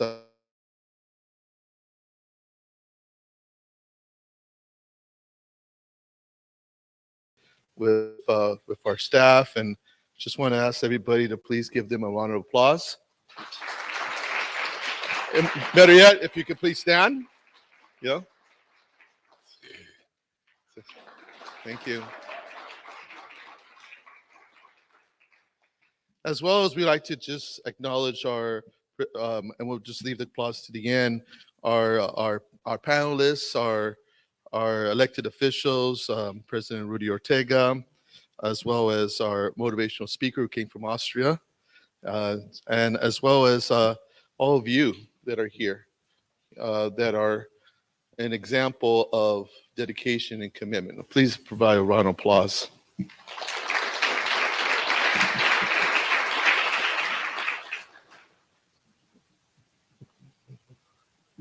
You know, as you walked into the room today, you saw these statistics.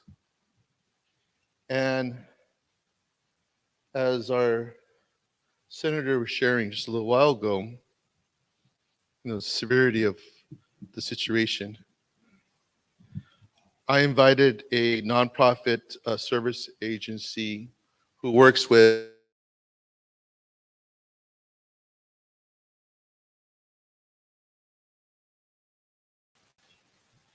he was on his way here, and unfortunately he got that call, and he was diverted to an emergency.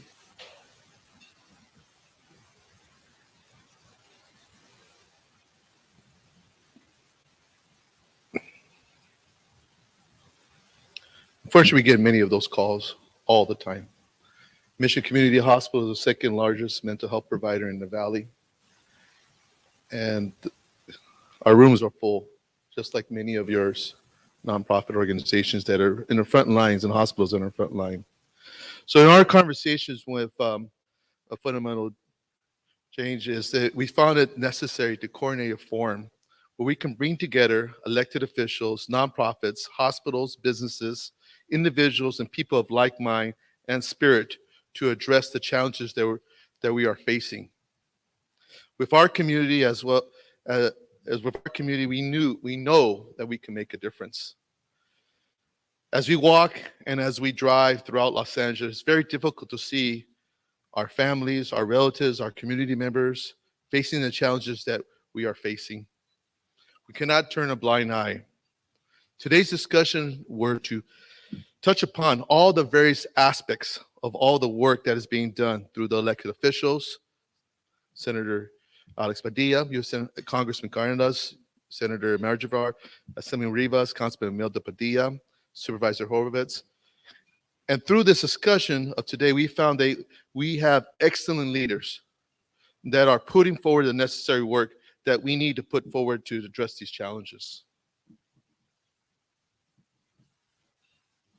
We just heard U.S. Senator Alex Padilla share with all of us a bipartisan mental health caucus in the United States Senate to address our mental health crisis that we are experiencing throughout the nation. The Senate Mental Health Caucus will serve as a bipartisan forum where senators can work together to elevate the mental health as a national priority. We also were able to hear from our nonprofit organizations that are on the front lines and working with our families, working with our relatives in the communities that are facing the difficulties and addressing them. And through these discussions of the panel, we further understand that it takes more than the nonprofits, the hospitals, the elected official. It takes all of us to work together and to put forward policy that is reflection of the needs of the community. COVID has affected all of us, myself in particular, my family. Prior to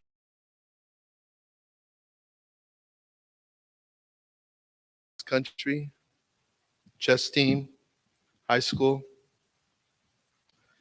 But like many young people and children, when COVID hit, isolation came forward. And a lot of our children and youth and families were isolated, away from their families, friends, and others. And due to that, to many of the families like mine and like others, their mental health was challenged. So it is important for us to have these discussions. It is important for us to work towards making solutions, to develop resources to address the challenges that we're facing. It's important that we work with all levels of government so that the generations that have been affected by COVID are able to be addressed. Working in government and working in public policy for over 35 years in all level policy, I understand the importance of having support, having individuals from the community, from where we live, to be those places to provide those testimonies. Provide those support that our elected officials are able to pass comprehensive policy. Senator Padilla has demonstrated that he is a champion on the issues affecting mental health. But we need more champions. Everyone in this room, we are calling upon to be those champions. Champions who are willing to put in the time and effort, energy to support and to advocate on mental health challenges. All of us come together is the first step. The next step is that we keep coming together. That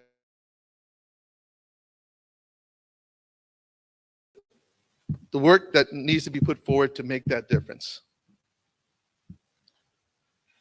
Registering for our forum today, we have all your information. We're going to be calling upon you for the next steps. We're going to be calling for you to assist and support in the policies that we're looking at introducing this coming year.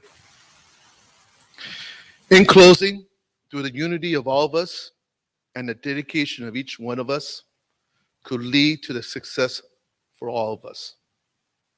In other words, as we walk out these doors, we are going to remember that we are united and committed to making the changes we need to make.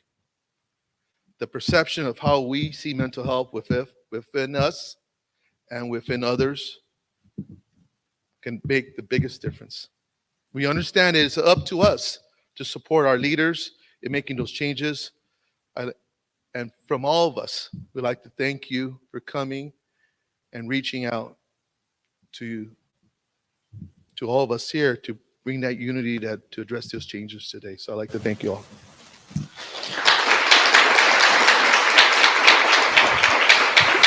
The event was broadcast on the Fundamental Change website and social media platform, and I'd like you to share that with others. Blessings.